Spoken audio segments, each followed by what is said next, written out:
Chapter 456. Previously, with a spurt of energy, the horses were also focused and courageously galloped, following the troops all the way back. It was only now that they felt that something was amiss. There were still many companions of the same species around them, but they were not aware of it. Now that the surviving steel cavalry had returned, the masterless warhorses were at a loss, their heads swaying left and right as they searched for their companions in fear. Am I not carrying the burden of my old comrade whom I have always been so close to? Why? Why aren't you riding me? Where have you gone? The warhorses neighed in bewilderment, stomping their hooves anxiously, hoping to find the face they were most familiar with in the crowd. Suddenly, a warhorse let out a long neigh and stood up on its hind legs. It turned its head and looked around, clearly trying to find its master. However, its eyes were filled with more and more fear, sorrow, and desolation. After some time, more than 2,000 warhorses neighed in anguish at the same time. When the sound fell into everyone's ears, they could not help but feel a heart-wrenching sorrow. Fu Baogua lowered his head in dejection. The 20,000 steel cavalry who had gathered and returned to the troop bit their lips tightly, keeping quiet as tears glistened in their eyes. Even the formation of the steel cavalry, which had never been disorderly, was a little disorganized. Many of the warhorses, carrying the empty saddles on their backs, began to move uncontrollably. The horses' noses twitched as they looked around in vain, searching for their companions, their masters. That kind of blankness, sorrow, and loneliness was truly mournful, a sight that struck one's heart with grief. Suddenly, a long neigh rang out. A warhorse left the troop, carrying the empty saddle on its back and sprinting towards the battlefield like an arrow. The warhorse was sentient, obviously wanting to return to where its master had left it. It wanted to search for him, find him, be with him again, and carry him for eternity.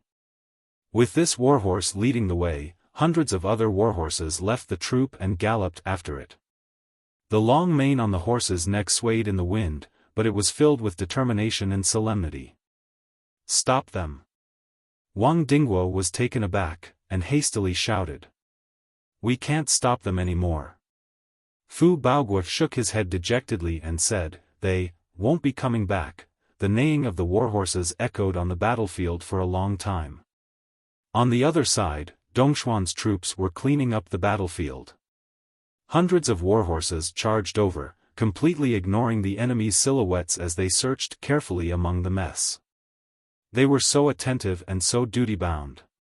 Catch them! A deputy general in Dongxuan's army was overjoyed when he saw it.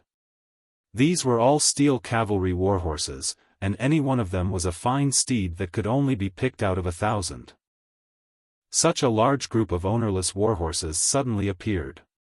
Isn't this a windfall from the sky? I've struck it rich. Dongxuan's deputy general, eager to hunt, immediately took a step forward and sprinted towards a horse that was obviously of the highest quality. With this person as an example, many Dongxian soldiers swarmed forward at once. Wait! When a middle-aged general saw this from afar, he knew something was wrong, but it was too late to stop him. Moreover, even if they had heard him, the soldiers who only had the desire to obtain a fine steed would not have bothered with him.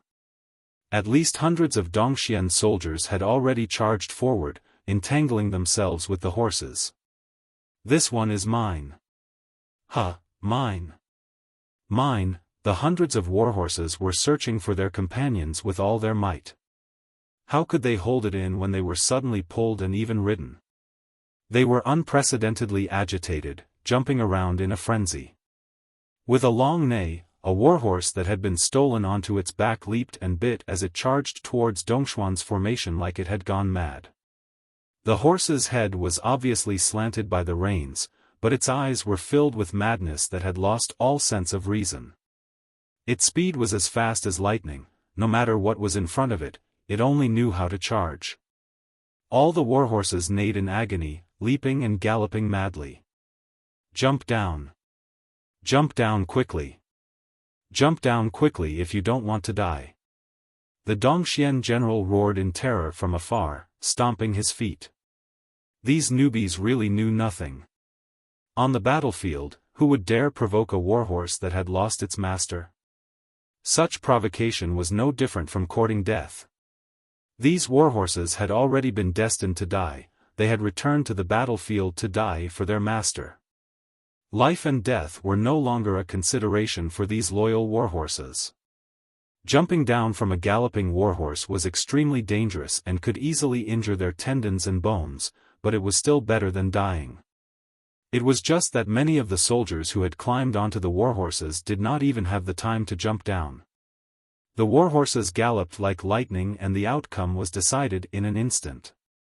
Some of the warhorses crashed headfirst into the huge tree stumps. Not only did they break their tendons and bones from the impact, the soldiers on the horses were buried along with them. Some crashed headfirst into the surrounding rocks, causing blood to splatter everywhere. The strong inertia sent the riders flying, bleeding from the fall. There were even more warhorses that charged into Dongxuan's formation in a frenzy, kicking and biting, destroying with all their might until they fell under Dongxuan's sabers and swords. However, it was only these hundreds of frenzied warhorses that had caused thousands of Dongxian soldiers to be injured or killed. With a long neigh, the leader of Dongxuan's shadow cavalry charged over on a tall black horse, cursing loudly, who asked them to tame these warhorses? Are they king courting death? They're already on the battlefield and they don't even have this bit of common sense. A bunch of stards. The leader of the shadow cavalry roared like thunder. The most effective way to deal with the ownerless warhorses was to shoot them down with arrows. All other countermeasures were costly and the loss outweighed the gain. A general came out from the army with a darkened expression and a saber in his hand, saying furiously, "Sacrificing yourself to show your loyalty? Your father is going to eat these beasts. All of you shall be crushed into pieces, not even your bones will be left." The leader of the shadow cavalry was enraged, lashing the dark-faced general several feet away with a whip as he hollered, "How dare you? Such loyal warhorses and you want to eat their flesh? Are you still human?" He was not willing to let it go after that, hopping off his horse and starting another round of frenzied beatings. There were tears glistening in his eyes. "Clean up these warhorses and bury them with all the Yutong soldiers who have died in the war." The leader of the shadow cavalry heaved a long sigh. There were still a few warhorses that were not dead yet, still twitching and whining on the ground. The desolation in their cries was heart-wrenching. The leader of the Black Knights sighed and walked over with large strides. He gently caressed the neck of the dying warhorse and softly comforted it. However, the steel blade in his hand was cleanly inserted into the warhorse's heart to send it off. "Go in peace. Your master is waiting for you underground. You can ride side by side again, never to be separated again." He stood up, still trembling with rage as he hollered, "Why doesn't anyone know about this military taboo? Why do they still want to violate it? Whose soldiers are these? Reply to your father."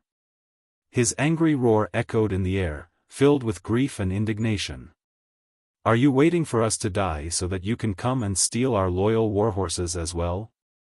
Are you going to eat our loyal warhorses as well? Isn't that right?" The shadow cavalry and the steel cavalry were both lethal weapons on the battlefield. They were the continent's top cavalry. They had always regarded each other as their strongest opponent, and also their only opponent. At this moment, they could empathize with the fate of these masterless steel cavalry warhorses as if they were experiencing it themselves. On Yutong's side, banners fluttered in the wind. Tens of thousands of soldiers saluted solemnly. Warhorses, the souls of their heroes remain. May they carry their masters to the afterlife, never to be separated again, to be together forever. The war between the two countries involved billions of people. Whether they were initially humble or arrogant, they could not escape from this whirlpool. Hidachui was the leader of the Raven Wind Gang. The Raven Wind Gang was a group of bandits that gathered in one place, roaming the eastern border all year round. Whether it was Dongxian or Yutang, as long as the Raven Wind gang was wealthy, they would rob them. Although he Dachui was born in Yutang, he was the son of a mountain blacksmith. He was illiterate and did not know a single word. It could be said that he had no faith in his country or his people. After his father passed away, he relied on his superhuman strength to muddle through every day, robbing for a living. Slowly, he had become the leader of the bandits. Relying on their superior equipment, their 800 brothers were all skilled. They rarely made mistakes in trades that did not require capital, so their days were not bad. They could be said to be carefree. It was also because they did not care about nationality, did not care about right or wrong, they would not let go of any passing merchants or passers-by. That was why they were called the Eastern Borders Wolves. The citizens of both countries' borders hated this group of people, calling them wolf bandits. Hidachui had always been ashamed of the word wolf bandits, but because of the name, he had studied the wolf pack's tactics. Each time they made a move, they would swarm in like a gust of wind from all directions and would disperse once they were done. They came and went like the wind, gathering and dispersing unpredictably. Whether it was Dongxian or Yutang, they had long wanted to get rid of this group of people. Alas, both countries had tried to encircle him multiple times, but he had escaped deep into the mountains each time, returning empty-handed in the end. However, following this wave of war, the bandits' days were getting worse. Dongxian carried out the strategy of fortifying the walls and clearing the fields, slowly pushing forward. Along the way, all life was silent.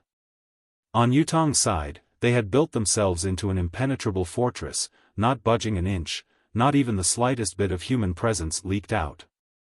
The extreme confrontation between both sides had resulted in a very realistic outcome. Hidachui and his 800 bandits were slowly feeling that their livelihood was in question. If this went on, they would be in deep trouble. For the past few days, he had brought a few of his brothers to patrol the vicinity of the battlefield carefully. He hoped to find a chance to do some business and rob something. If this went on, it would be inevitable that they would run out of resources. The bandits moved like the wind and rarely stocked up on resources.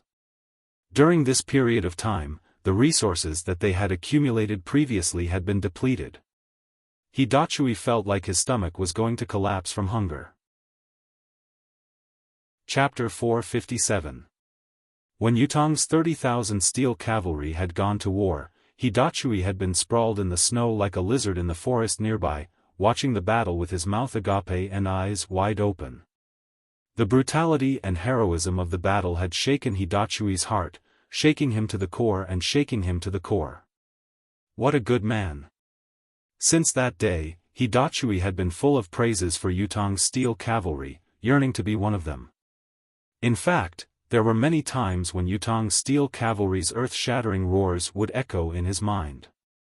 In his dreams, Hidachui would even dream of becoming a member of Yutang's steel cavalry, galloping on the battlefield together, bathed in blood together, roaring to shake the heavens and frightening the enemy. Slowly, a strange thought grew in Hidachui's heart. It was yearning, passion, and a little narrow-mindedness. A sudden thought came to him: if I were to lead my men to help the army in war, would I be just as ferocious, never to return?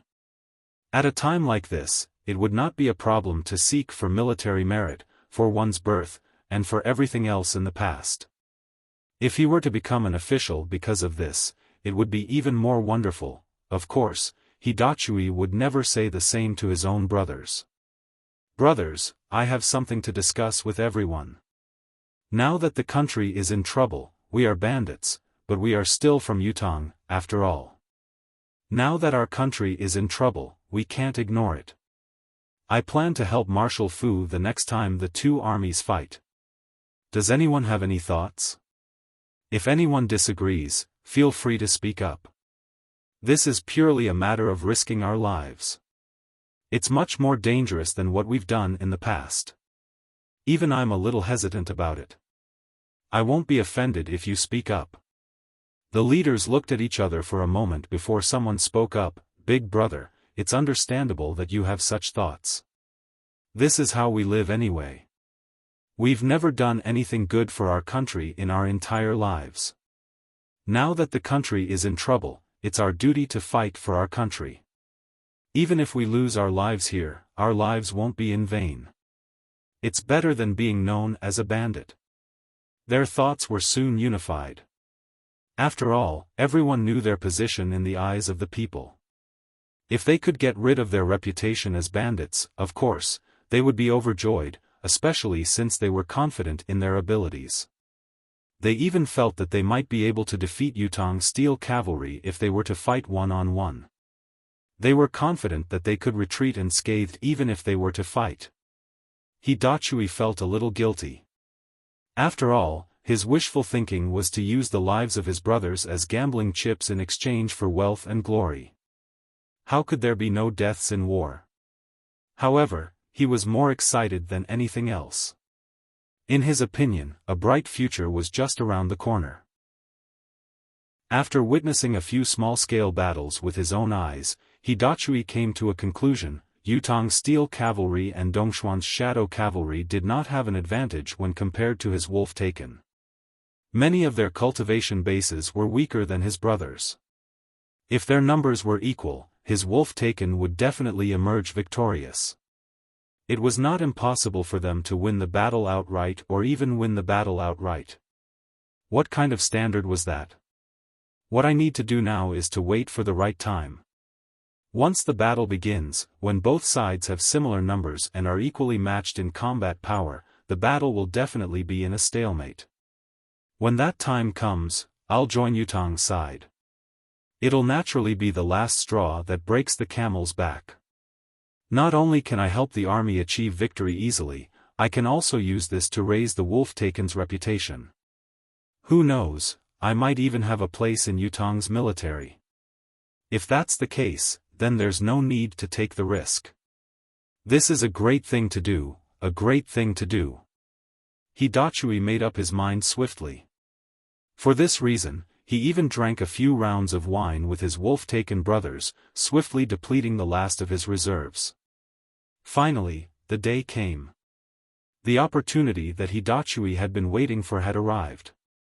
In fact, such opportunities were available every single day. Dongxuan's shadow cavalry had viewed the shadow cavalry's charge as a great humiliation. Since then, they had been fighting in front of the Fortress of Resilience every day, galloping like the wind on their steeds. All sorts of provocative actions were obvious. Yutong, on the other hand, had achieved a great victory and their morale was at its peak. Despite Fu Baoguo's strict military orders, there were still times when they could not hold back.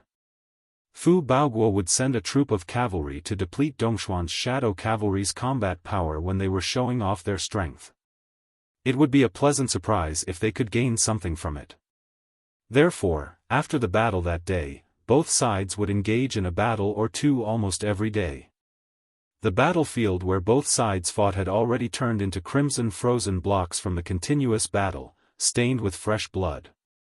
On this day, the shadow cavalry's verbal abuse had crossed the steel cavalry's bottom line. Both troops of cavalry, each numbering over 10,000 men, had submitted letters of blood to request for battle. No matter how helpless Fu Baoguo was, he had finally lifted the ban and ordered Wang Dinghua to hold the line personally, fighting before the Fortress of Resilience. Against Dongxuan's shadow cavalry. 20,000 cavalrymen, the shadow cavalry and the steel cavalry, were the top cavalry troops in Tianxian continent, the only two elite cavalrymen in the world. All of them wore the same black helmets and armor as they fought, causing the ground to tremble. Fu Baoguo stood at the top of the fort, looking worried. To be fair, Fu Baoguo did not wish to fight this battle. Although Yutong's steel cavalry was not Fu Baoguo's trump card, it was one of his trump cards. In order to boost morale, he had only used this trump card after multiple arrangements. The outcome was just as Fu Baoguo had expected. They had achieved a complete victory. Not only had they destroyed the enemy's morale, they had also boosted their own side's morale to its peak. There were many benefits to a boost in morale, but there was no such thing as a boon without any drawbacks in this world. A boost in morale had its drawbacks as well. The drawback was that a bunch of proud soldiers and valiant generals were not easy to restrain. Now that they had won a great victory, they felt that they were the best in the world. Faced with the enemy's challenge and the loser's provocation, it was like a spark thrown into oil, it would explode at the slightest touch, there was no way to hold it back. If he were to forcefully suppress it, it would undoubtedly dispel his soldiers' enthusiasm. It would be even more inappropriate.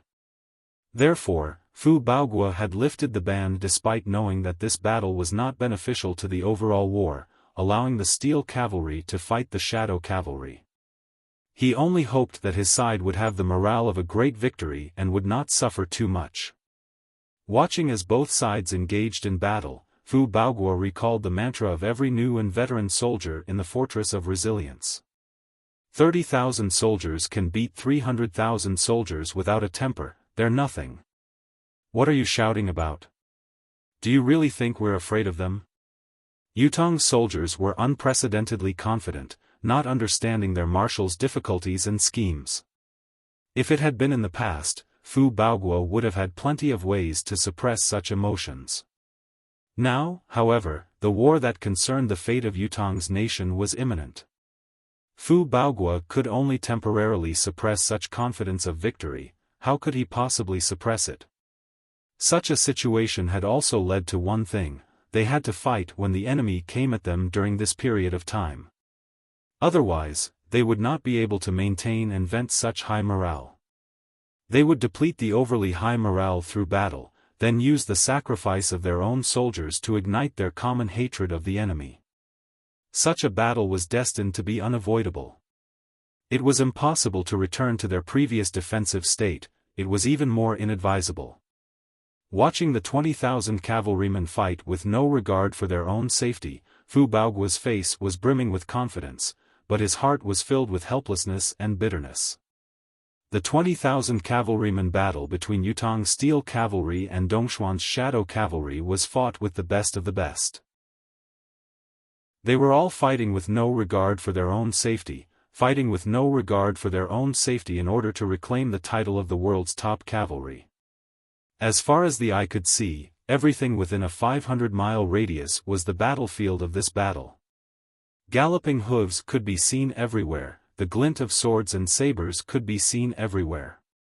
The steel cavalry's morale was obviously higher, but the shadow cavalry had also launched an extreme tactic of fighting with their lives on the line. On the battlefield, the clash of the two torrents did not slow down, instead, it was picking up speed. It was as if heavenly lightning had ignited the fires of the earth as they collided with a loud bang. Both sides maintained their forward stance and did not retreat even half a step, not even the slightest bit. They allowed the flesh and blood on the ground to pile up layer after layer. In their eyes, there was only each other. As they broke through each other's formations, they whipped their horses around and launched another attack. Such an extreme battle was the dumbest tactic, but it was also the most passionate. The manliest tactic. Both sides were fighting with their lives on the line. The top of Yutong's Fortress of Resilience was cheering while Dongxuan's army was cheering as well. More than 1 million people were cheering at the same time, causing the battlefield to be a chaotic mess. Those who were involved in the battle could no longer hear what the people around them were shouting, they were only shouting at the top of their lungs. After today's battle, Yutong will still have the upper hand and their morale will not falter, but this kind of depletion is too cruel. Fu Baoguo thought to himself, Dongxian has an abundance of soldiers, so of course they can afford it. On the other hand, even if we have the upper hand, we can't afford it. That's why we have to think of another way to reduce our energy consumption. We have to injure the other party while not injuring us. However, this is easier said than done. What kind of tactic should I use to hold Han Sanhe's 2 million troops back with the limited combat power we have? Fu Baoguo was still deep in thought when his gaze suddenly froze, looking in the direction of the faraway forest in disbelief. His mouth was agape, his jaw almost dislocated. What is that? In the dense forest, a troop of cavalry suddenly appeared. There were no more than 1,000 people at most. The entire troop rushed out like a sharp arrow towards the battlefield where the two sides were fighting. Dong Xian did not move. Yutong did not move either. Where did this cavalry come from? What was his purpose for coming here? Was he friend or foe? First watch. Chapter 458. The troop's speed was incredibly fast as well, even surpassing Yutong's steel cavalry and Dongxuan's shadow cavalry in terms of speed. When the troop came closer, Fu Baoguo was even more shocked when he saw the other party's appearance. This group of people did not even have armor, they were only dressed in leather robes. They were oddly shaped and some of them were even dressed in rags that barely covered their bodies. However, it was such a troop that had joined the battle in an unexpected manner, roaring and yelling. Their target was actually Dongxuan's shadow cavalry. What the F***ck is going on? Marshal Fu was genuinely confused. The two top-notch cavalry troops of the world were clashing against each other, yet 1,000 bandits had joined the battle? Where did these fellows get their guts from? That action was clearly courting death. They are the wolf bandits. A deputy general beside him was also surprised. The wolf bandits have never cared about right or wrong, they don't care about identity or background. They rob whoever they see without exception. They are also the target that both our countries and our enemies want to eliminate. Why are they helping us fight this time? Moreover, they charged straight into the Black Knight's formation. This is simply courting death. Wolf bandits? They are the wolf bandits? Fu Baoguo's mouth was agape. For a moment, he did not know what to say. Fu Baoguo had heard of this band of bandits that only existed in legends, but to him, they were nothing more than a minor nuisance that was not worthy of an army to annihilate. Thus, he had let them be. There were only a few of them, so even if they committed a crime, they would not be able to cause too much of a commotion. When the battle ended, they could simply send an army to annihilate them.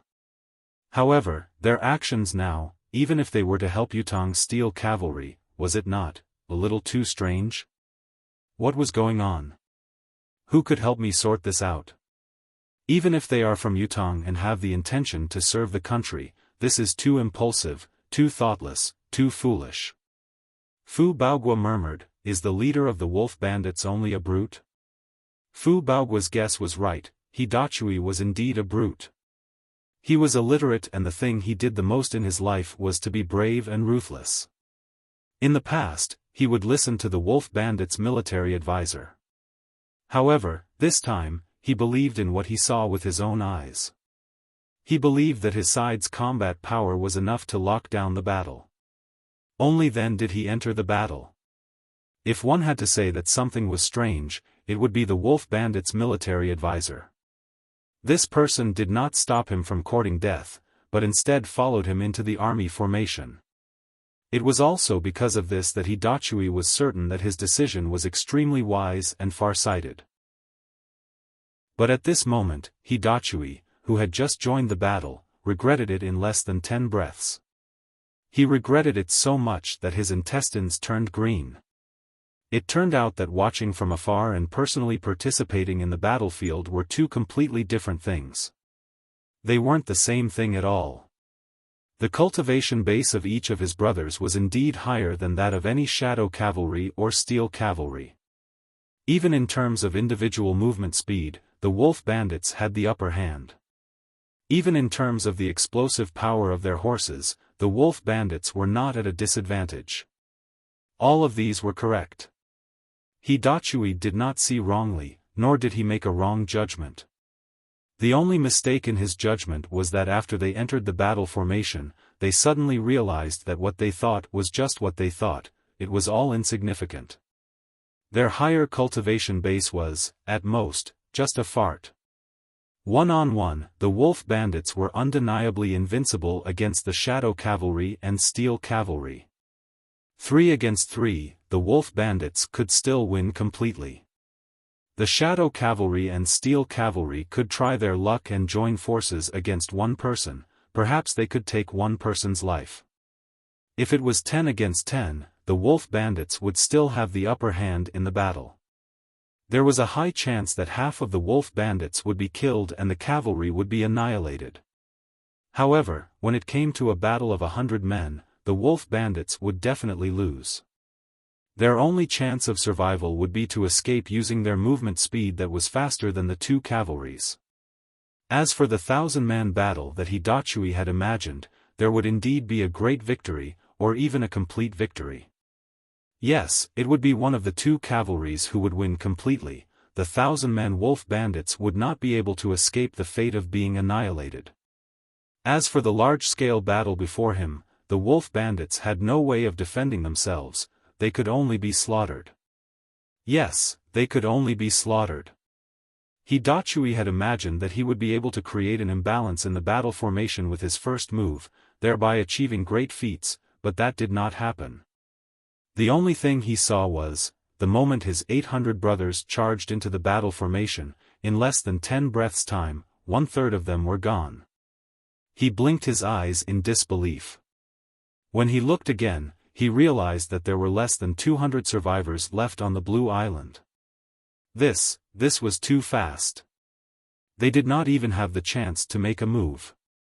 The moment they entered the battle, the enemy's weapons attacked them from all directions, and there was also a rain of arrows that rained down on them.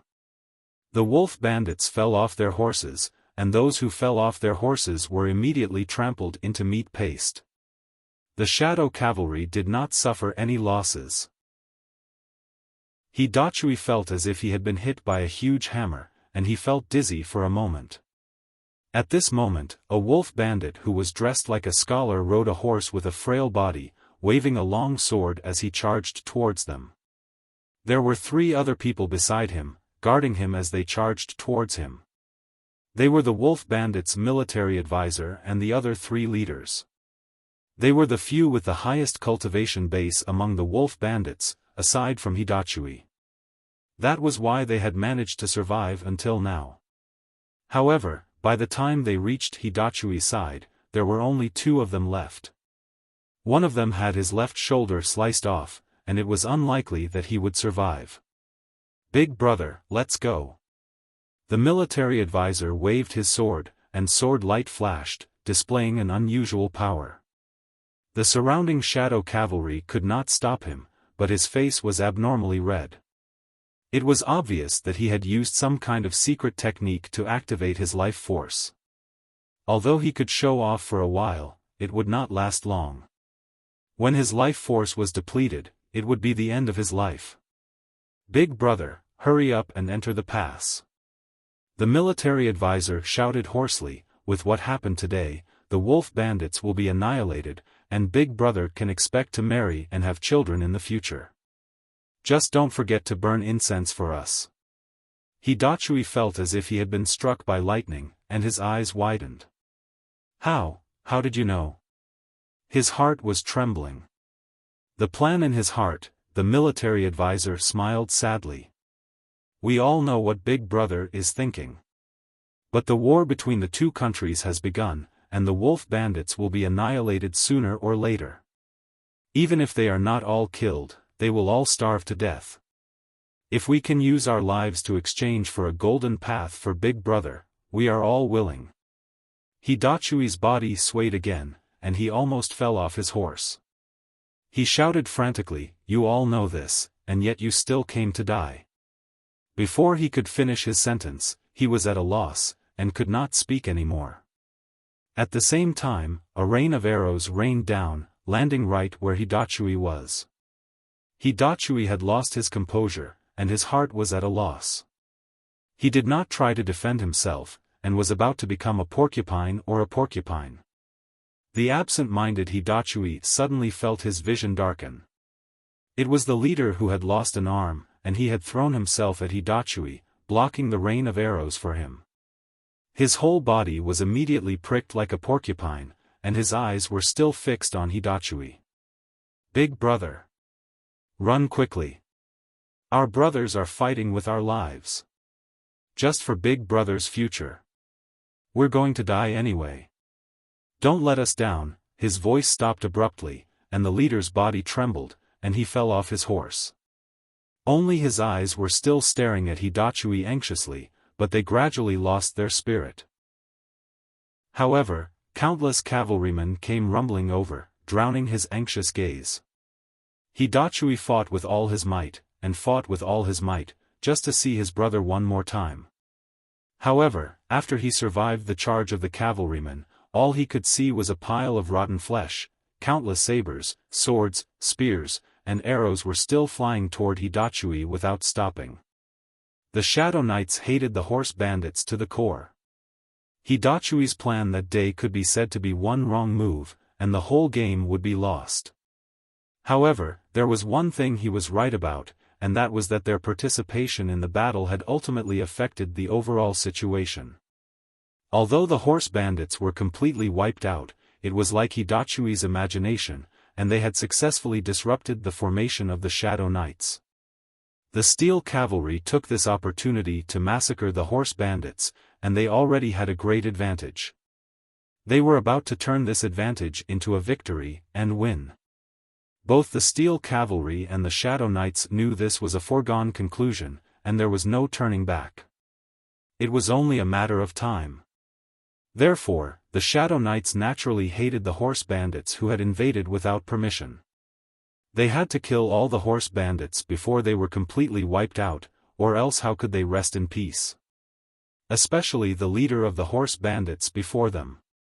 They would not rest until he was dead.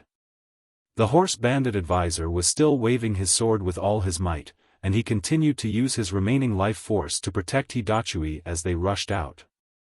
Hidachui waved his hammers as tears streamed down his face. That's what I planned, but I didn't expect everyone to die so tragically in this battle. I thought at least 80% of my brothers would follow me into the pass, and we would turn from bandits to soldiers together. But now, there were only 2 of us left.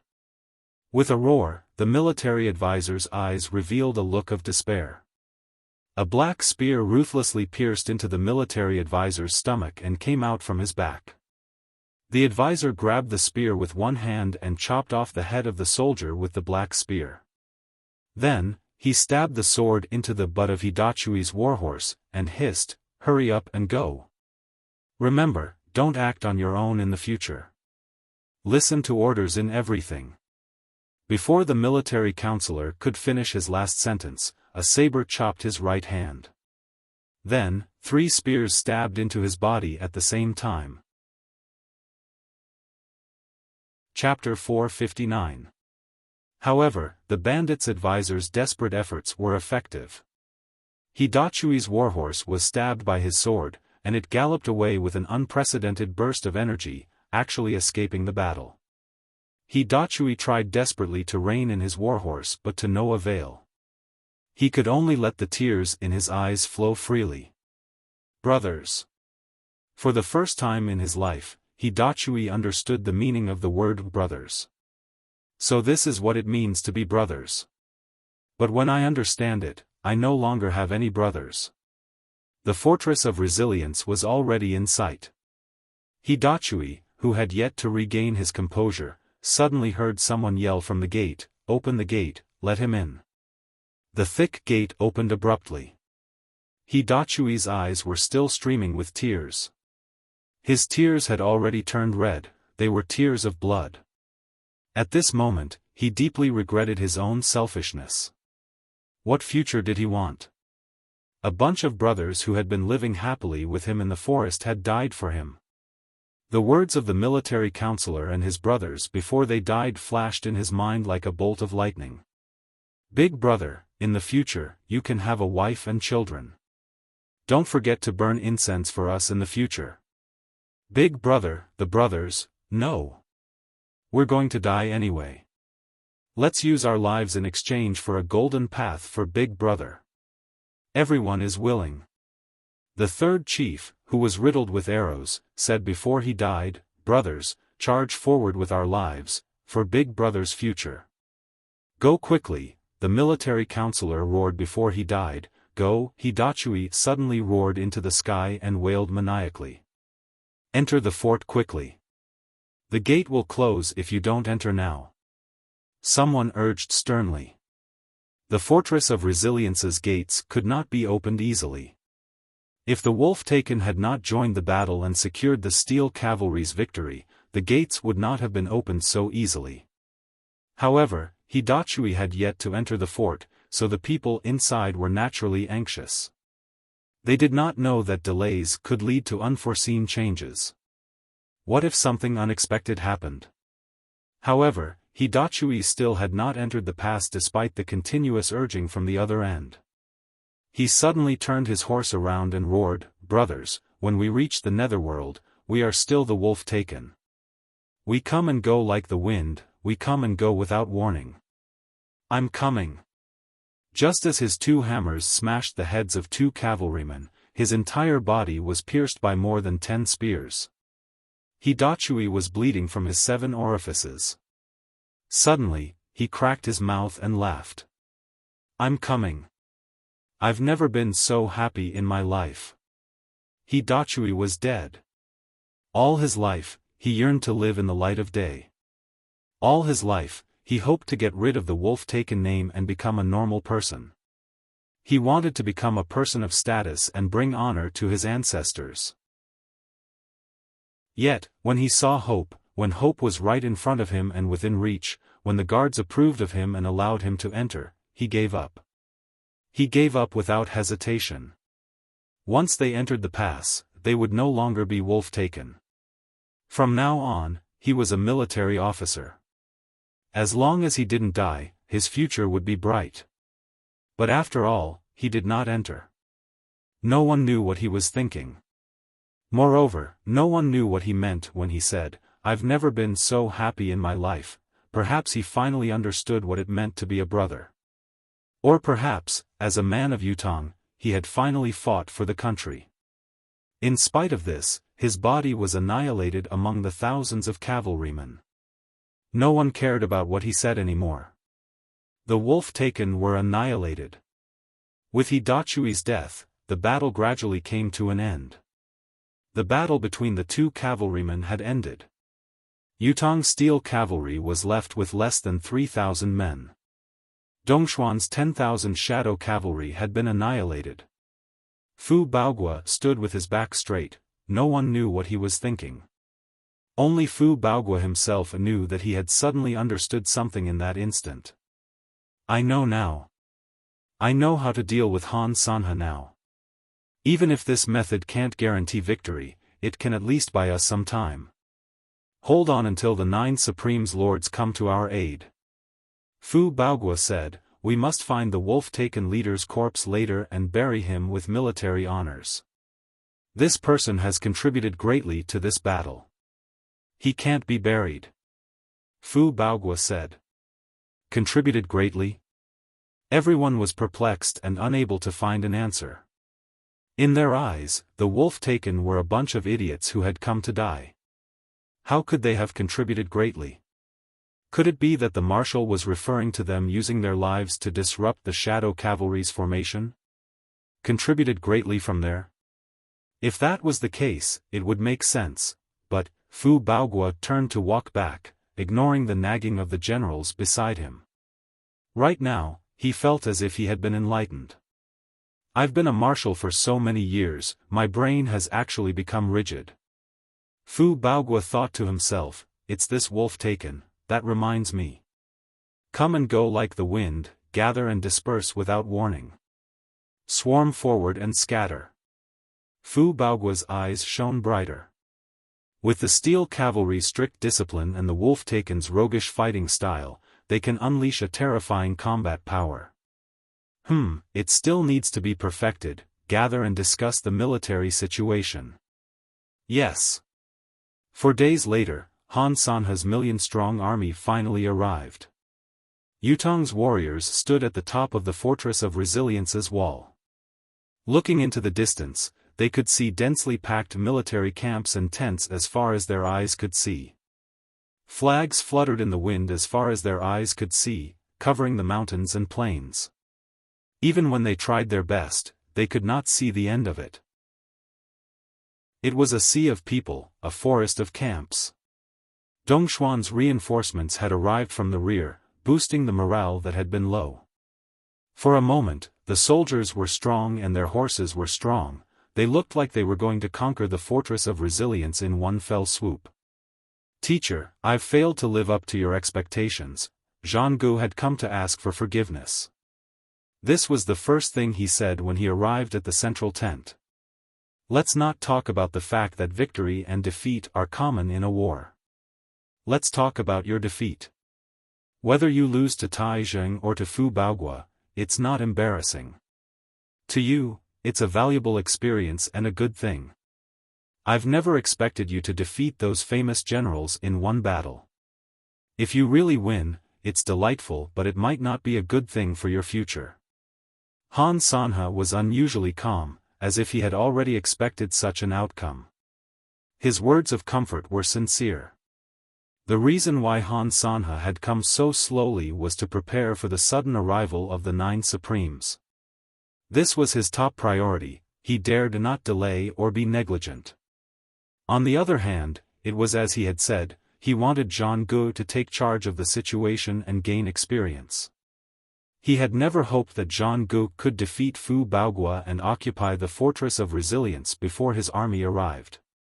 How could the title of Yutong's strongest youth be obtained so easily? His words were hurtful, but they were the truth in Han Sanhe's heart.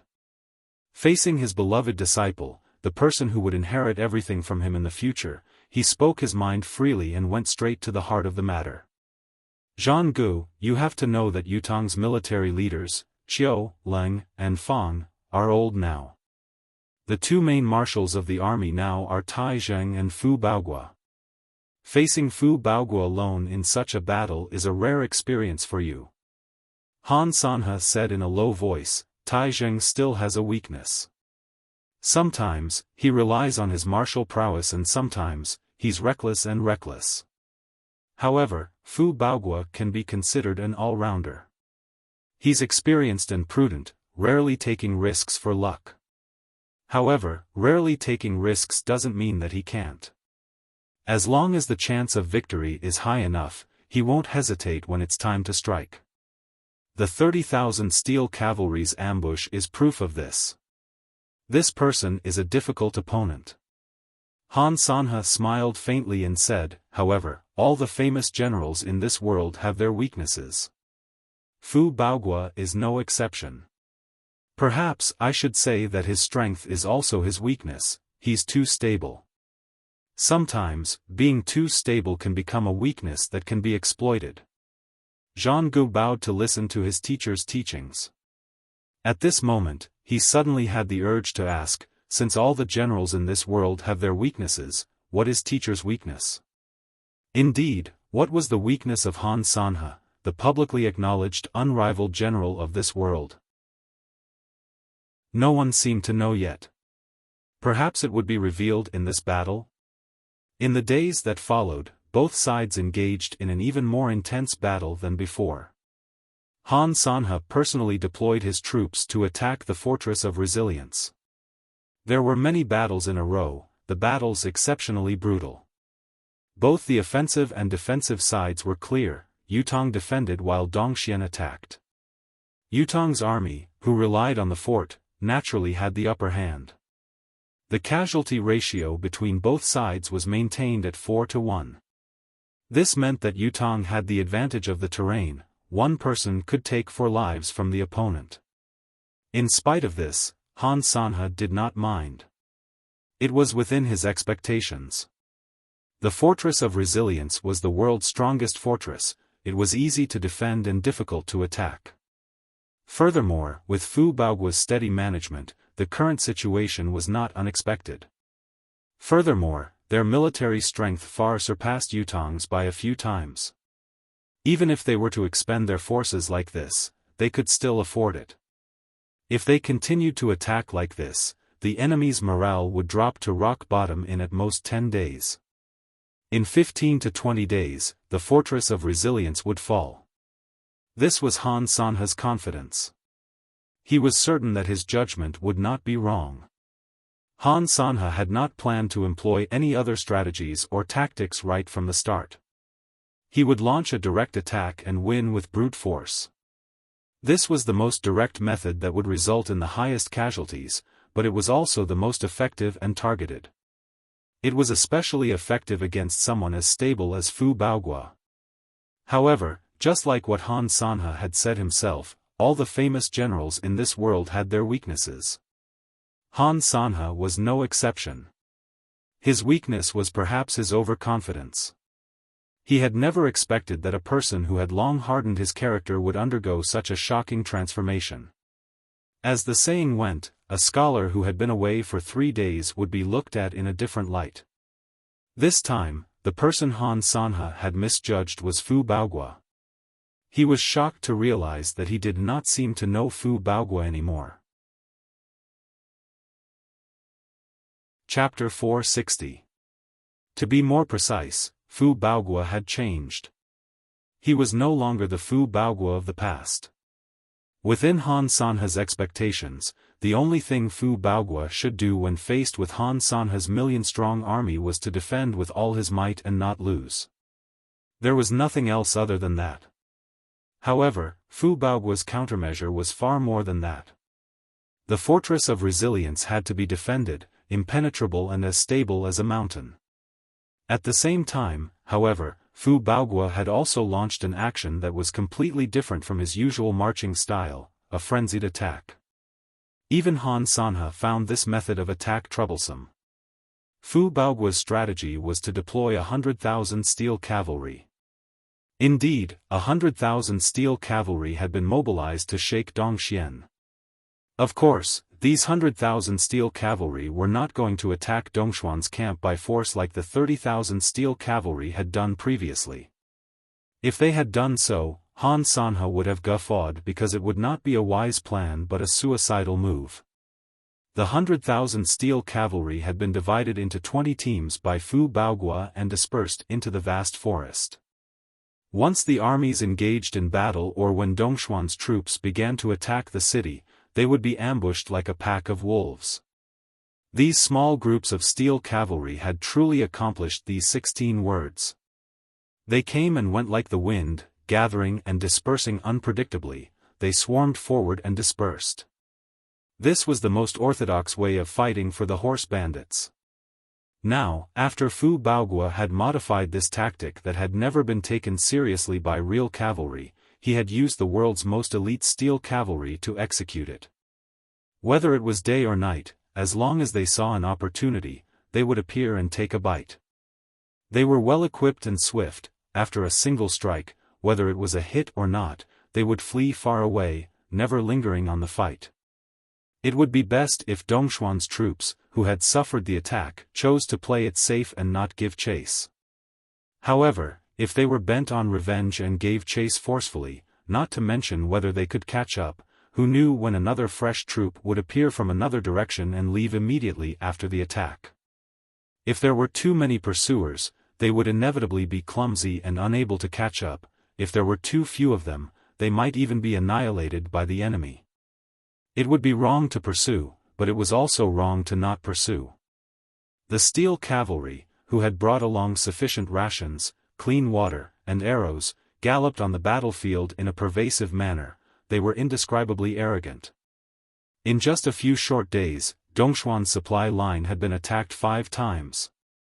Every time, they would be attacked by a rain of rockets.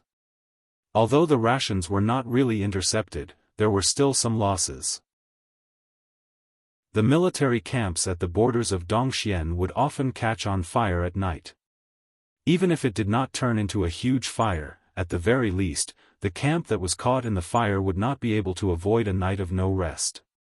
Think about it, Dongxuan's troop had been fighting for a whole day. The men and horses were fatigued, and they had not slept for the whole night. How could they stand it? Even if the above did not harm his corps, it was still a headache for Han Sanhe. It was not that Han Sanhe did not set up traps and ambushes to lure the steel cavalry into them, but for some reason, the soldiers did not fall for it at all, refusing to fall into the trap no matter what. It was as if they knew that the enemy camp that looked safe and could be taken down with a single strike was actually filled with endless ambushes and fatal traps. Faced with such a situation, even a veteran general like Han Sanhe could not help feeling that Fu Baogua must be King crazy. How could he be so ferocious? Was this still Fu Baogua? Which god had awakened such a chakra for Fu Baogua? Han Sanhe's head was at least 2 times bigger than usual. 5,000 men a troop. Return to the city to resupply every 3 days. All movements are autonomous. There is only one goal, to weaken Dongxuan's combat power. Requirement: when moving at night, the hooves of the horses must be wrapped in cotton wool to ensure that their movements are minimal. They are not allowed to advance recklessly. Requirement: in each battle, the casualties on our side must not exceed 10 men. Requirement: only when the warhorses have sped up can they attack. After the first strike, they must retreat immediately, no matter the outcome. Requirement: do not engage in a head-on battle or force your way into the battle, no matter how good the opportunity is. Requirement: only harass and weaken them. No annihilation is allowed. Even if they are facing a troop of 100 men, they must retreat immediately after the warhorses have sped up and a volley of arrows. Requirement: even if they see their comrades being ambushed in front of them and are about to be wiped out, those who are ambushed are not allowed to ask for help. Those who witness the ambush are not allowed to save them either, they must stay away at once. Then, look for a chance to weaken the enemy. Requirement: even if they only need to turn around and save their comrades from certain death, they are not allowed to turn around. Requirement: even if they see the fortress of resilience being breached, they are not allowed to provide aid. Requirement: every person must bring back a piece of nightmare stone and a piece of rolling log during every resupply.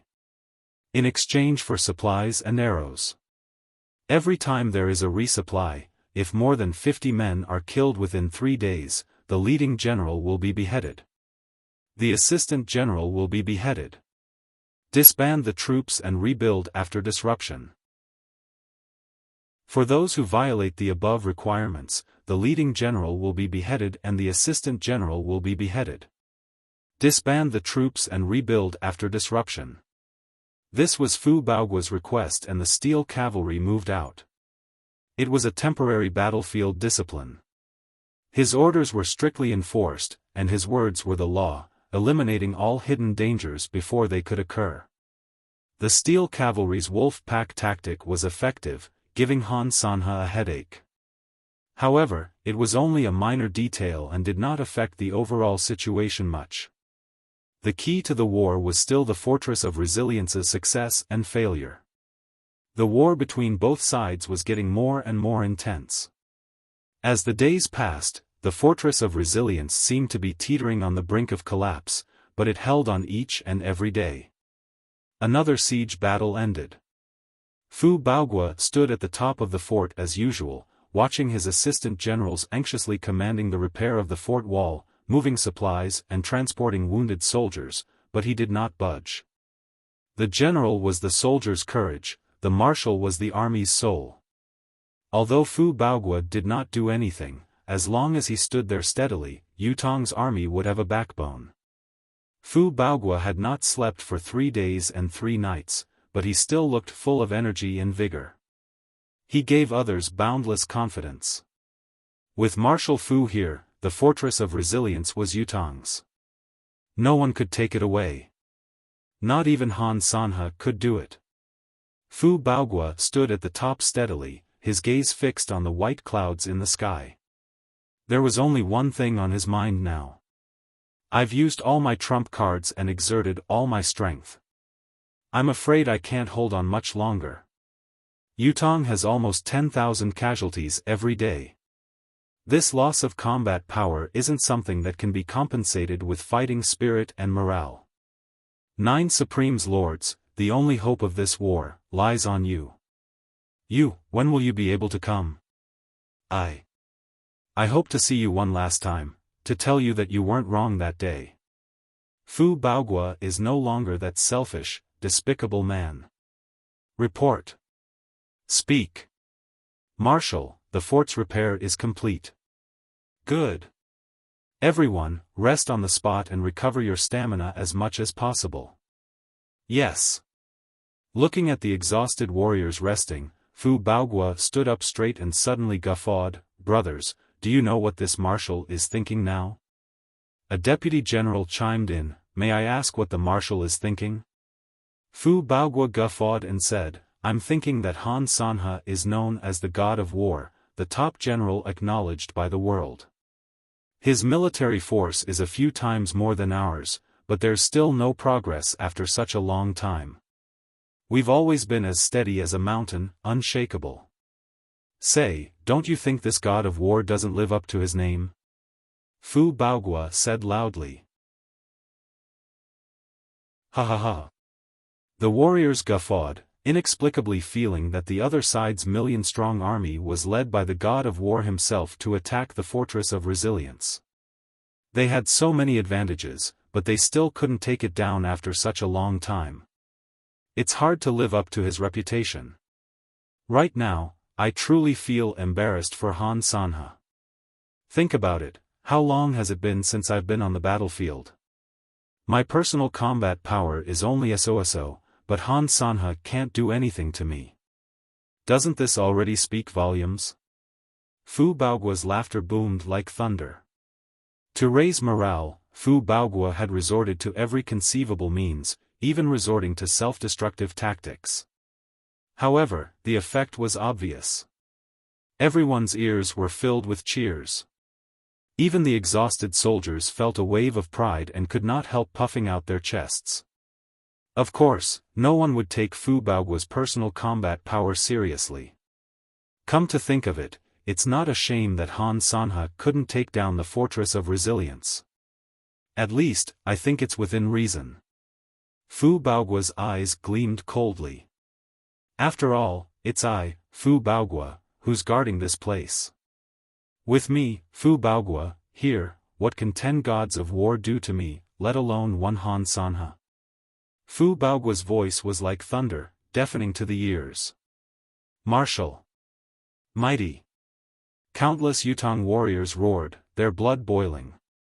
No one thought that Fu Baogua's words were incoherent or contradictory. After all, everyone knew, especially the veterans, that perhaps Marshal Fu was the top man in Yutong's military today. He might not just be the best of the younger generation. Fu Baogua guffawed at the sky, looking proud and confident that the world was within his grasp. In spite of this, he was calling out anxiously in his heart, Lord Supreme Wind. When can you come? The Empire of Yutong, Tiantang City. Qiu Jianhan had not slept or rested for the past few days. He was busy reorganizing the new troops, allocating resources and sending reinforcements. All sorts of matters, big or small, had to go through his hands before he could be at ease. He dared not slack or be negligent. Actually, it was not only Marshal Qiu. The entire imperial court of Yutong's imperial court was swamped with work. Even when His Majesty and old Marshal Qiu were free, they could only frown, unable to express their emotions. Chapter 461. The order of the previous chapter was wrong. It should have been 157, but the editor had gone to sleep. This one was 158 according to the normal order. His Majesty and old Marshal Qiu asked each other several times a day. The old Marshal and His Majesty were well aware of the fact that Supreme Wind was actually Supreme Cloud all along. The original Supreme Wind would never have been able to do what he was doing now. Only Supreme Cloud, the 9 Supremes think tank, would have had such a plan and could see the bigger picture. However, since Supreme Cloud did not show his true face and used the identity of Supreme Wind as a disguise, there must be a deeper meaning to it. Yutong naturally had to help him conceal it. However, the whole world might already know that the Supreme Wind who had reappeared was actually Supreme Cloud. From now on, there was no need to hide it anymore. Some time ago, Yutong's higher-ups had received news that the Empire of Zio had set up layers of stratagems to trap Supreme Cloud. When he received the news, His Majesty had almost fallen ill from anxiety. Fortunately, news came right after that. Supreme Cloud had wreaked havoc in Zilong City, fought a bloody battle with the army, broke through the siege and retreated unscathed. He had even triggered the Lunar River's waters to flood the Empire of Zio in front of Zilong City, threatening to force Zio's emperor and others to submit. His prowess had shocked the world. He had even brought back the remains of the Shangguan family of generals General Shangguan Wudi, allowing the family's heroic spirit to return. This news was like a soothing pill to the Yutong emperor who had been impatient at the time. He was beaming with joy, as if an acute illness had been cured in an instant. Furthermore, the Empire of Zio had retreated because of this incident, breaking away from the four-nation alliance. This had greatly reduced the pressure on Yutong's front line. After confirming the situation, the order was immediately passed. Half of the western garrison was sent to reinforce the eastern defense, to fend off the powerful enemy, Dongxian, and to deal with Han Sanhe together. A few days later, news of Lord Supreme Cloud reinforcing the southern frontline and displaying his prowess in the southern border battlefield, repelling De Yuan's army in one fell swoop and stabilizing the southern border's defense was heard again. Yutong was filled with thunderous cheers, the people's hearts surging. The 9 Supremes were the 9 Supremes. Even if there was only one of them left, he would still be Yutong's guardian angel. With the 9 Supremes, Yutong had no worries. After Supreme Cloud had ended the southern border war, he had told the southern marshal that he would immediately depart for the eastern defense. This had relieved Yutong's emperor and the officials in the imperial court.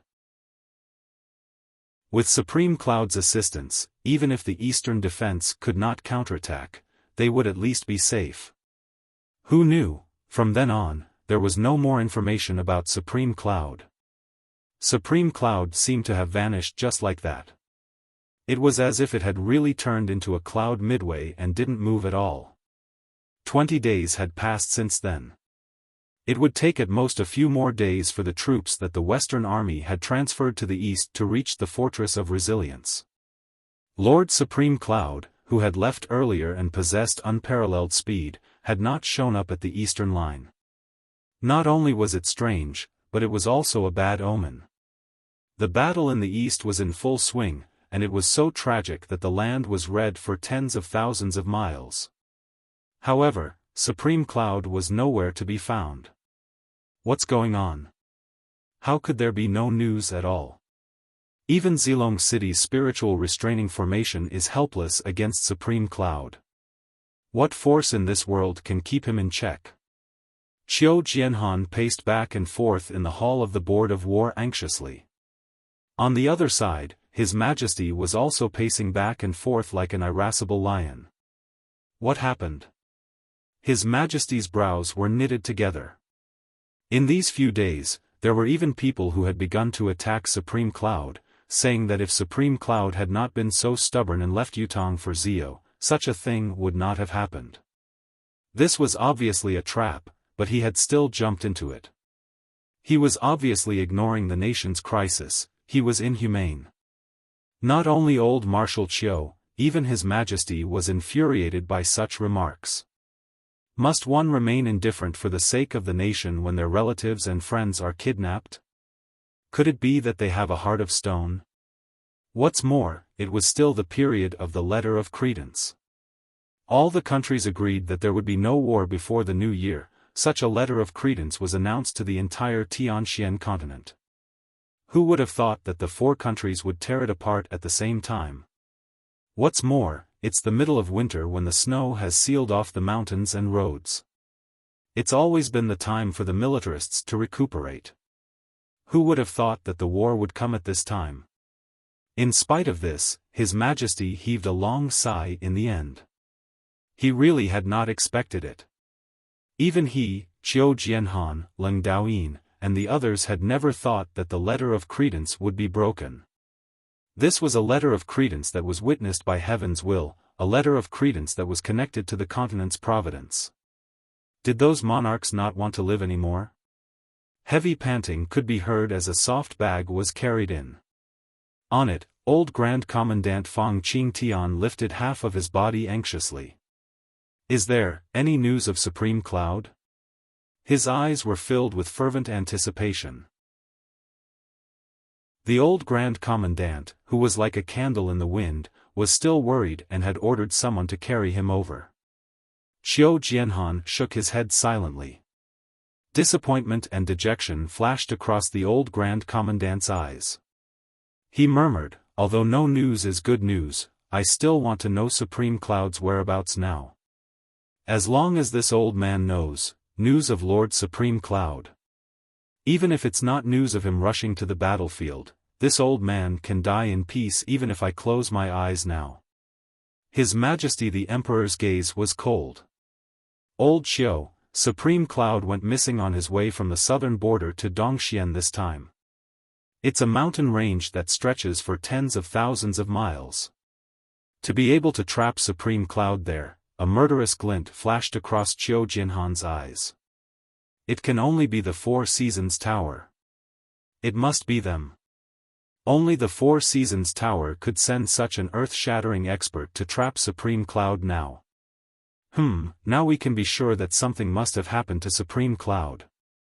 He must be fighting the Four Seasons Tower's experts now. It's just that we don't know if Supreme Cloud is only trapped or if his life is at risk. Xiao Jianhan's eyes were filled with worry. He did not want to say the last part. But where were you, Supreme Cloud? Critical military news. Leng Daoyin charged in. Dongxian has sent another 800,000 soldiers. They've been deployed in batches. The first batch of 300,000 is already on its way, the second batch has been assembled, and the third batch is being assembled. Has Han Sanhe gone mad? This is already the scale of a nation's destruction. If Dongxian doesn't fall in this war, it'll be the end of Yutong's reign. His Majesty and old Marshal Qiu's expressions changed at once. Even if Fu Baoguo's subordinates were to include the reinforcements he had sent out during this period of time and the martial artists who had volunteered themselves, there were only less than 500,000 men left. Even if half of the western border's military force had arrived, there would only be 150,000 men as reinforcements. To fight against 2,200,000 men with less than 650,000 men? Just this pressure was enough to make anyone go crazy from the pressure. Fu Baoguo was human as well, could he be an exception? Leng Daoyin said loudly, Your Majesty, the new troops are about to complete their training. This old official requests for permission to head to the eastern defense and assist Fu Baoguo in defending the Fortress of Resilience. His Majesty the Emperor mused. The current situation was obvious. Fu Baoguo alone would not be able to hold the fort. A person's energy was limited, he would die of exhaustion. The enemy could rest in shifts, but there was only one pillar of support for the Fortress of Resilience.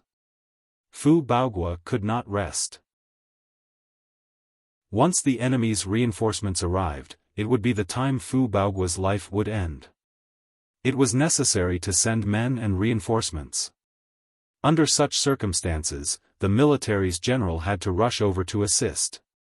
In addition, this candidate's capability and reputation could not be lower than Fu Baoguo's. These two men were the Empire of Yutong's military stabilizing force. Once they went to the eastern border, they would be a great boost of morale. His Majesty the Emperor was about to agree to it. Wait. Xiao Jianhan's white beard fluttered as he spoke in a low voice, It's most suitable for me to go to the eastern defense. Leng Daoyin retorted angrily, Am I not suitable? Xiao Jianhan said, Old Leng, we know ourselves best. I've been stationed at the eastern defense for 20 years. I can almost remember every blade of grass and tree there. You've always roamed the south and the west, how can you be more familiar with the eastern border than I am? Tell me, who's more suitable to go? Moreover, although I've been in the capital city all these years, I'm confident that my prestige at the eastern border is still there. It's as solid as a rock, indestructible. If I don't use it now, what am I waiting for? I'll let you say who's more suitable for the eastern border. Qiu Jianhan was merciless, his words unusually straightforward. Leng Daoyin's face flushed red, but he compromised and said, "What you've said is reasonable, but an old man can't rely on his bones. Let me go." "Old Qiu, you're older than me after all." He looked at Qiu Jianhan worriedly. Everyone knew that Qiu Jianhan was indeed the most suitable person to go to the eastern border. However, looking at his head full of white hair, how could he bear to let the old general put on his armor and embark on his journey again? Especially when he was facing Han Sanhe, his military strength and combat power were both inferior. Qiu Jianhan said sternly, "Can't I kill Han Sanhe just because I'm older?" He turned around and said, "Your Majesty, this old official requests your command. Tomorrow morning, I shall lead 200,000 men to the east." His Majesty looked deeply at his old comrade, his brother. He took a deep breath and finally said, "Good. Marshal Qiu shall go in this battle, but it's not 200,000 men. I'll gather another 100,000 men from the palace guards and the royal guards for you. If the border is unlucky, what's the use of the palace guards even if the royal guards are left?" Very well. The plan was finalized. "Your Majesty, if there's a day when you hear of this old official's defeat." Qiu Jianhan sucked in a deep breath and said, "Please move the capital to the southern border immediately to preserve Yutong's vitality." His Majesty turned away, not saying a word. After a long while, he said, "No need to say anything more. Yutong shall not perish." Leng Daoyin came over hurriedly and said, "Old Qiu." He choked on his words and said after a long while, "Take care." Qiu Jianhan laughed boldly and said, "If Dongxian doesn't retreat, this old man's old bones will truly be handed over to Han Sanhe." Saying that, he turned and strode away. That night, all the families in the country petitioned to join the war. Even the Shengguan family of generals was among them. The Leng family and the Qiu family came out in full force, even the women with cultivation base mounted their horses, ready to depart. Shengguan Lingxiu had just returned and had requested to join the war immediately after asking for it, even gathering all of the Shengguan family's military force. 20,000 warriors who had been through hundreds of battles were ready to fight. In spite of this, the hearts of everyone in the empire of Yutong were heavy. The danger of this war had never been seen before. The eastern border was in a state of emergency. Dongxian had mustered the military force of a nation, gathering 2 million soldiers, a scale that could destroy a country. They even had a god of war, the world's top general, as their marshal. The entire Yutong was immersed in the atmosphere of an impending storm. Everyone was calling out anxiously in their hearts. "Supreme Cloud. Where are you? I'm begging for monthly votes." Chapter 462. It was early in the morning on the day of the expedition. Shengguan Lingxiu could not help but make a trip to the residence of Heavenly Clouds. The residence of Heavenly Clouds had been completely rebuilt. Its size was almost twice as big as before. It was even more luxurious and high-profile. The white jade capital in the heavens and the residence of Heavenly Clouds in the mortal realm, the difference was comparable to that of a real estate. It looked magnificent and one would like it from the bottom of one's heart. However, such a stunning residence seemed empty and devoid of any signs of life. After the new residence was completed, Dong Tianling, Chun Wanfeng, and the others each occupied a side yard, shamelessly making it their own home. Yun Yang had not returned and the owner was not around. Lao Mei would not chase the young master's guests away, so he could only allow the 4 fellows to stay. After the previous battle, Lao Mei had a whole new level of respect for Dong Tianling and the other three fellows. His attitude towards them was vastly different as well. If it was said that he was only concerned about his reputation and acting to keep up appearances before, he was now really treating the four of them like family and friends. The friendship that had been forged after going through a war together, a battle of life and death, was indeed extraordinary. If someone had told Lao Mei that he could become a true friend of the legendary spring, summer, autumn, and winter young masters and that they would never abandon each other in life or death, Lao Mei would have spat on that person's face. Now, he could only swallow his spit. The world was truly unpredictable. Most righteous people were those who butchered dogs, while most heartless people were scholars. This was indeed a well-known saying. However, the four popinjays were not those who butchered dogs either. Why were they so affectionate? How could Lao Mei justify his words? It's so comfortable. This residence, King Hell, when your father lives alone after splitting from the family, I'll get a house like this. This is the perfect life. Dong Tianling shook his legs in satisfaction. The few remaining guards of the Dong family looked up at the sky. King Hell, this fellow was actually thinking of splitting from the family now. If the head of the family knew about this, all three of his legs would probably be broken. Also, even if you did split from the family, you wouldn't be able to afford a house like this. Just looking at the building materials alone, a side yard like this would definitely cost at least 30 to 50 million silver taels. Even if you emptied your family's assets to buy it, wouldn't you be able to live in the future? What's more, it's a waste for you to live in such a good house. Can you keep it?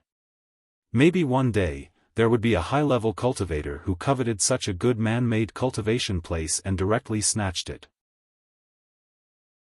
This was all expected and reasonable. The four of them led a befuddled and carefree life in the residence of Yun with their guards. However, it had only been 4 days.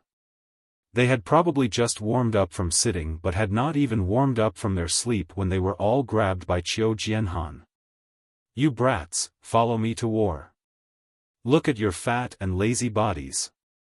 I have to train for your father, or else I'll have to do it in the future. The old marshal's eyes were bloodshot as he plotted for the sake of the Empire of Yutong's safety. He suddenly remembered that his nephew seemed to be in the capital. Moreover, that brat had a few playboy friends by his side. Moreover, there were quite a few fellows with high cultivations by their side. If he didn't capture them and use them, he would be going against his conscience. Naturally, he found a random reason to capture them all and enlisted them in the army. Although Dong Tianling and the other three fellows were reluctant, none of them dared to provoke him. Who was this old Marshal Qiu in front of them? He was someone that even Boss Yun had to be submissive to, the leader of Yutong's three infamous rogues. Since the old man had spoken, it was better for the few of them, who were merely small fries, to follow his orders. Let me tell you, it's wartime now and Yutong is in danger. Do whatever you want. If you don't obey, you'll be punished according to military law. The old marshal glared. What do you mean by military law? How is it military law? Chun Wanfeng blinked his eyes in confusion. We didn't say that we won't go, but what do you mean by military law? Military law means beheading. Simply put, beheading if you don't obey. Qiu Jianhan glared at them. When the four of them heard this, they were all shocked. They were really playing with their lives. They immediately thought of retreating. No, no, no. We're not going, we're not soldiers, we, sob, change their clothes and take them all away. At Qiu Jianhan's command, a group of people charged in with menacing smiles and stripped the four fellows naked. Then, they put on a military uniform for each of them. Now that you've put on your uniforms, it's all over. You're all soldiers now. The old marshal was unreasonable. Of course, we have to be punished according to military law if we're soldiers. The four of them looked like they were about to cry. F***ck, how could there be such a thing in this world? I've only heard of people being forced into prostitution, but now this is, forcing people to enlist? This is forcing people to enlist in the army. Dong Tianling twisted his neck. Old Master Qiu, can you be more reasonable? I'm not a member of the Qiu family. You can't control me. How dare you talk back to your superior? Do you know that this is a crime punishable by death?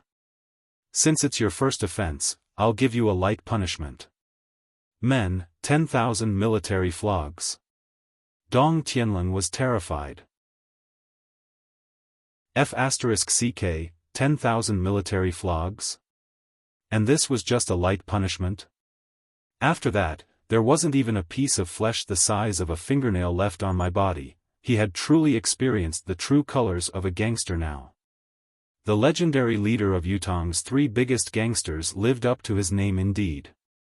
He was a real gangster. In comparison, their titles as the four popinjays were at most child's play. There was no comparison, the difference was like heaven and earth. Spare my life. This subordinate is willing to serve the country loyally, even if I have to die 1,000 times. Dong Tianling admitted defeat. At least you know what's good for you. You lot don't know what's good for you. This old man is kind enough to give you an official position. Your ancestors should thank this old man, thank my 18 generations of ancestors. Let's go. Qiu Jianhan dragged Dong Tianling away by his ears. The other three men were escorted to enlist in the army as well, cursing Qiu Jianhan's entire family and even his 18 generations of ancestors along the way.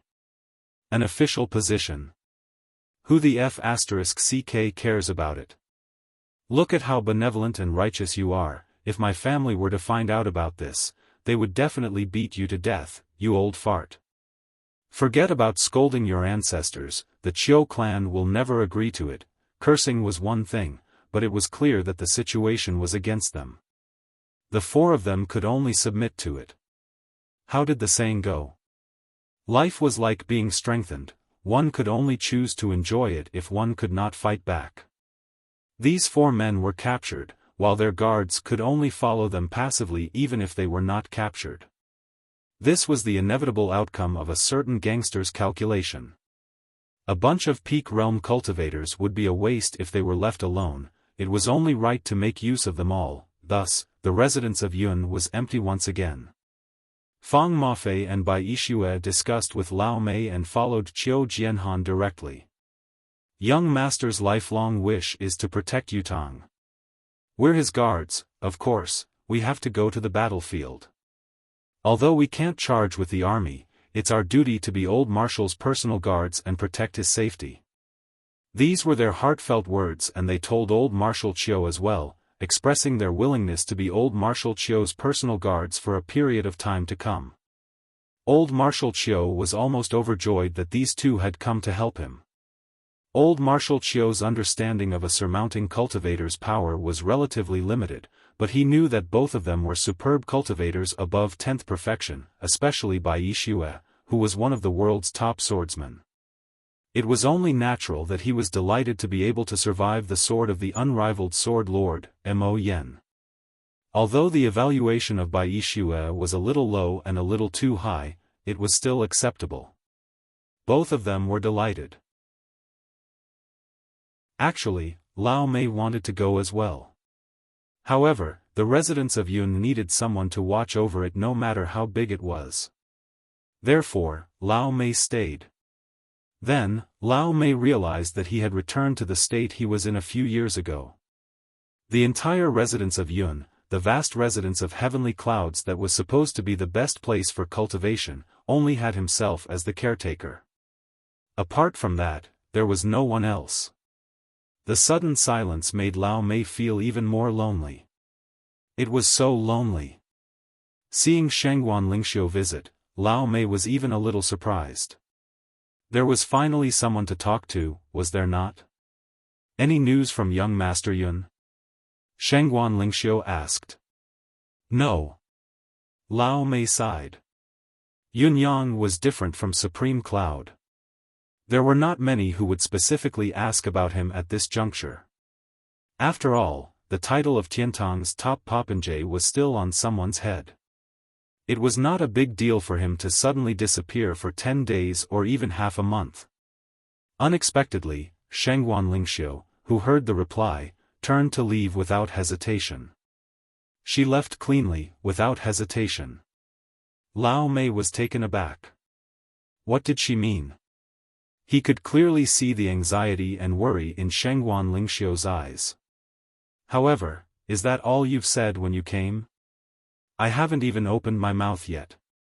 Can you give me some space to relieve my loneliness? No, Shengguan Lingxiu did not have the time now. Since there was still no news from the only person who might know Supreme Cloud's whereabouts in this world, it was better to prioritize national affairs and rush to the front line. In spite of it, Shengguan Lingxiu's trip was not entirely fruitless. She had gained 2 new soldiers under her. Both of them were slender and had long hair that cascaded down like a waterfall. Their silhouettes were beautiful and tempting. However, when one looked at their dark and misty faces, other than making one feel that they needed to be vigilant and ready to defend themselves at any time, there was only pity. Was it because the heavens were jealous of beauty and did not allow the world to have beautiful ladies? These 2 ladies were, of course, Ji Lingxi and Yu Rolan. The 2 ladies were considered completely safe during this period of time. It was unknown why the 4 Seasons Tower's manpower had suddenly retreated. Lei Dongtian had already disappeared without a trace. The people from the 2 noble families had come a few times to search for the 2 ladies. They were anxious as well. They had accepted the betrothal gifts, but their daughters had suddenly gone missing. This matter had to be found. They had considered whether they should look for trouble with Lei Dongtian. After all, it was Lei Dongtian's strange way of courting that had caused them to run away. However, they had not made up their minds yet. After all, the 2 families would have to think long and hard before they could make a decision to offend someone like Lei Dongtian. In addition, this decision might turn out to be a cowardly one. However, their search was also aimless. After all, like Lei Dongtian, they knew that this place was the only place that Yi Lingxi was connected to. However, with the 9 heavens dictum and the 2 ladies' disguises, the other party could not recognize them even if they were face to face. They could only scurry around like headless flies. It was one thing for the 2 ladies to be safe, but it was another for Shui Wuyin to be tormented. Shui Wuyin had been feeling like his days were dark and gloomy. Every day he saw Ji Lingxi and Yu Rolan, it was as if he had seen the king of hell. Where did Yunyang go? What is this place? Why is this happening? Lock us up? What do you mean? Speak clearly. Why aren't you speaking, coffin face? Say something. I remember that you can speak. Speak quickly. Shui Wuyin had to be interrogated more than 30 times a day. Shui Wuyin was miserable. Yet, he could not afford to offend either one of them. This was the most torturous thing. One was the sister of Supreme Wind whom Shui Wuyin respected the most in his life. The other was Supreme Wind's fiancée. Shui Wuyin wished that he could worship these 2 people like deities. How would he dare offend them? These were the relatives of the god in his heart. 2 goddesses. In the end, Shui Wuyin finally confessed, speaking vaguely about some information. Actually, I'm doing this to protect the both of you. I know that the both of you are uncomfortable, but it's too dangerous out there. If you act rashly, you'll be putting yourselves in danger. Actually, the both of you are Supreme Wind's fiancée and sister of Yutong's 9 Supremes. Towards the end, Shui Wuyin spoke vaguely of the news. It was as if the 2 ladies had heard a bolt from the blue. This heavy news made the 2 women dizzy, and their eyes and mouths almost became crooked. It was no wonder that they could not find their brother and fiancé. So this was the truth. However, wasn't this information a little too shocking? Their eldest brother, their fiancé, how did he become supreme wind? So brother is carrying such a heavy responsibility. If it was someone else, he would have been crushed to death. Ji Lingxi thought. So, he carries such a deep grudge with him. Yes, how could he only care about marrying me under such circumstances?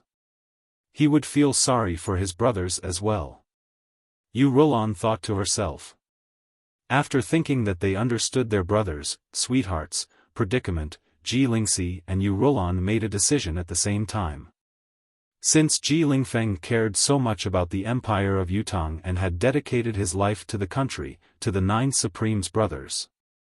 Now that Yutang was in trouble and Supreme Wind was not around, the responsibility that belonged to him was also their responsibility.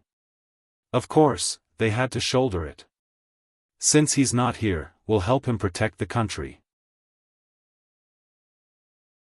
Shui Wuyin had never thought that his words would make these 2 ladies want to join the army and serve the country. He tried his best to persuade her, but to no avail. The 2 ladies were resolute.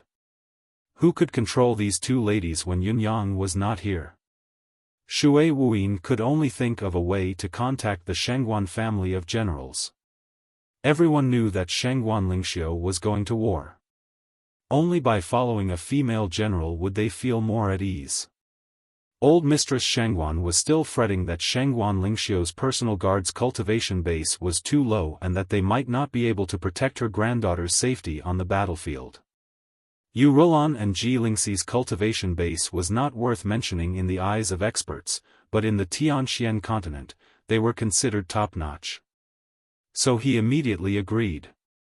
That very morning, banners fluttered in the wind as the army set out. When Qiu Jianhan led the army out of Tiantang City's east gate, he could clearly feel the worried gaze of his old wife who had been by his side all his life watching him from the wall behind him. Qiu Jianhan steeled his heart and refused to turn back. The army was neat, mighty and majestic. In spite of this, Qiu Jianhan found it odd. In his entire life, he had led an army into battle no less than 100 times, but this was the first time he had such a strange feeling. He didn't have the confidence he had in the past. It was snowing heavily. Qiu Jianhan howled, "Yutang is forever." 666 war drums and 666 trombones sounded at the same time. Qiu Jianhan laughed at the sky and rode away. His white beard fluttered in the wind and snow as his hearty laughter came from afar. This old man has gone to war hundreds and thousands of times in his life, but going to war in the snow is a different kind of feeling. Ha ha ha. Qiu Jianhan leading the army, be it the veterans or the new recruits, was elated. Han Sanhe was the god of war, but Qiu Jianhan was also the empire of Yutang's invincible idol. The old marshal had not led an army into battle for more than a decade. Everyone was equally excited to see him go to war today. On top of the city wall, old Mistress Qiu lowered her gaze sadly. Old Mistress Qiu was inexplicably worried. Looking at her husband's majestic back as he walked further and further away in the snow, she could not help the tears welling in her eyes. It was as if the most important thing in her life had suddenly been lost. Her heart was filled with worry, an urge to follow the army into battle. They would be together in life, and they would be together in death. In her palm was the letter her husband had left behind. It was a thick stack, but old mistress did not read it. She knew what was written in it. She would rather not open this letter for the rest of her life, until the day she died. When her husband came home last night and told her that he was going to war, she was visibly stunned. It was because the tiger-hoofed hurricane that had followed her husband for 17 years had suddenly fallen ill and died just yesterday morning. Her husband had 2 fine horses in his lifetime.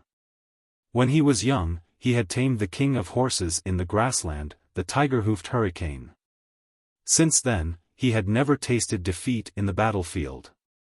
Many years later, the old horse had retired, and the one he rode was the offspring of the tiger-hoofed hurricane. Now, the second horse had died of illness as well. What a coincidence, it had died a day before her husband went to war. Old Mistress Qiu had a bad feeling about this. When her husband came home and received the news, he was silent for a long time. Then, he dug a big hole with his physical strength and buried the horse. Then, he held the wine pot and drank on the grave for half the night. Only then did he go to war. Just when she was sending her husband out in the wee hours of the morning, a sudden gust of wind blew and a brick fell from the gate and landed in front of her husband. Old Mistress Qiu had wanted to persuade her husband not to go to war this time. However, Qiu Jianhan had only glanced at the brick in front of him in silence before he left resolutely. He had said nothing. Old Mistress Qiu shuddered at the thought of it. However, there was no other way around it. It was the duty of a general to fight on the battlefield when the empire was in danger.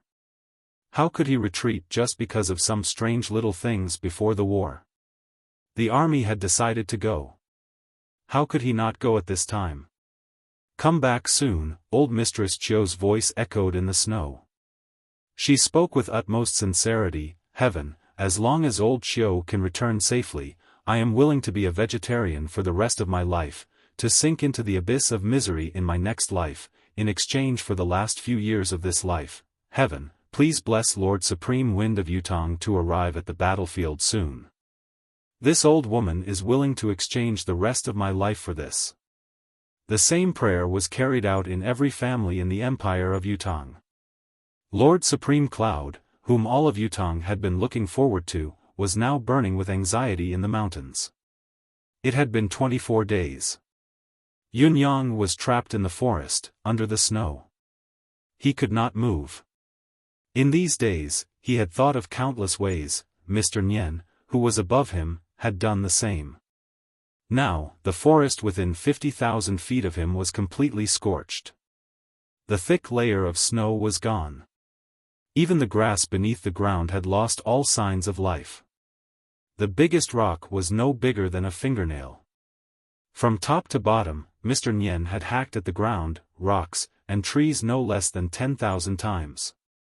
It was said that one had to dig 3 feet into the ground, but this time, Mr. Nian had not only dug 3 feet into the ground. He had dug 1,000 feet into the ground. Yunyang had been injured no less than 200 times in the process. Each time, he had to maintain a clear mind to shift within a small area, only then could he avoid Mr. Nian's sword energy that was like a dragnet. He had come up with all sorts of methods. Mr. Nian might not be able to find his exact location, but it was hopeless for him to kill his way out of this cage. If he continued like this, the biggest possibility would be until the end, Mr. Nian would not be able to find him, and he would truly turn into dust under the ground. There would not even be a corpse. After all, his soul was continuously injured. He was already feeling like he could no longer continue. Ever since he was trapped here, he had been hoping for an external force to intervene. As long as there was an external force, he would be able to seize the opportunity to escape. However, there had never been one. Occasionally, there would be martial artists who passed by, but before they could even get close, Mr. Nian's sword light had shattered their souls and killed them from thousands of feet away. He was not even willing to let the spiritual energy of those who had died, which could cause confusion, into this space. Yunyang could only be furious, but he could not come up with a solution no matter how hard he racked his brain. There were so many experts in the martial world, the concourse of the underworld, the Four Seasons Tower, Jun Moyan, Long Shao, and many more. Had none of those legendary figures passed by this place? Where had Lei Dongtian gone? Could that fellow be dead as well? Why was there no news of him? Although this place was remote, but, for the people of Jianghu, what place could be called remote? For the first 3 days, Yunyang waited confidently, but to no avail. For the next 3 days, Yunyang calculated. Even if it was a coincidence, someone should have passed by this place, but there was still no one. On the 8th day, a few fellows who came to pick herbs, they were all dead before they could even get close. On the 11th day, a few robbers came out of nowhere, wanting to do business, but they were mercilessly killed by Mr. Nian on behalf of heaven. On the 16th day, another true expert passed by. Judging from the situation, he was at least a few levels above the heaven realm, but he too died outside the forest. These days, even the birds that flew in the sky were not spared. Not to mention the snakes and earthworms underground, even the ants were killed by Mr. Nian. Yun Yang was speechless, encountering an opponent as persistent as Mr. Nian. Was the Four Seasons Tower so free? As the Four Seasons Tower's leader, shouldn't you go back and take charge of the situation? Why were you still hanging around here? When he was free, Mr. Nian would talk to himself like a chatterbox, using all sorts of malicious words to provoke Yun Yang, wanting him to explode. In the beginning, Yun Yang tried his best to restrain himself.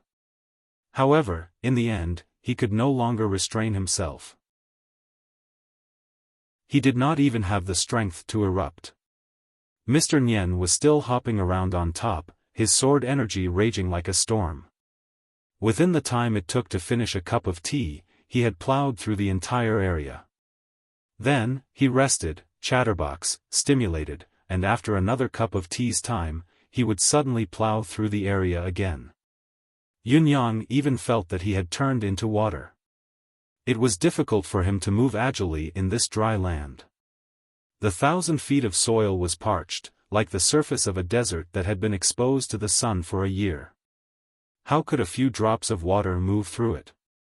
If he was not careful, he might even be devoured by the soil directly.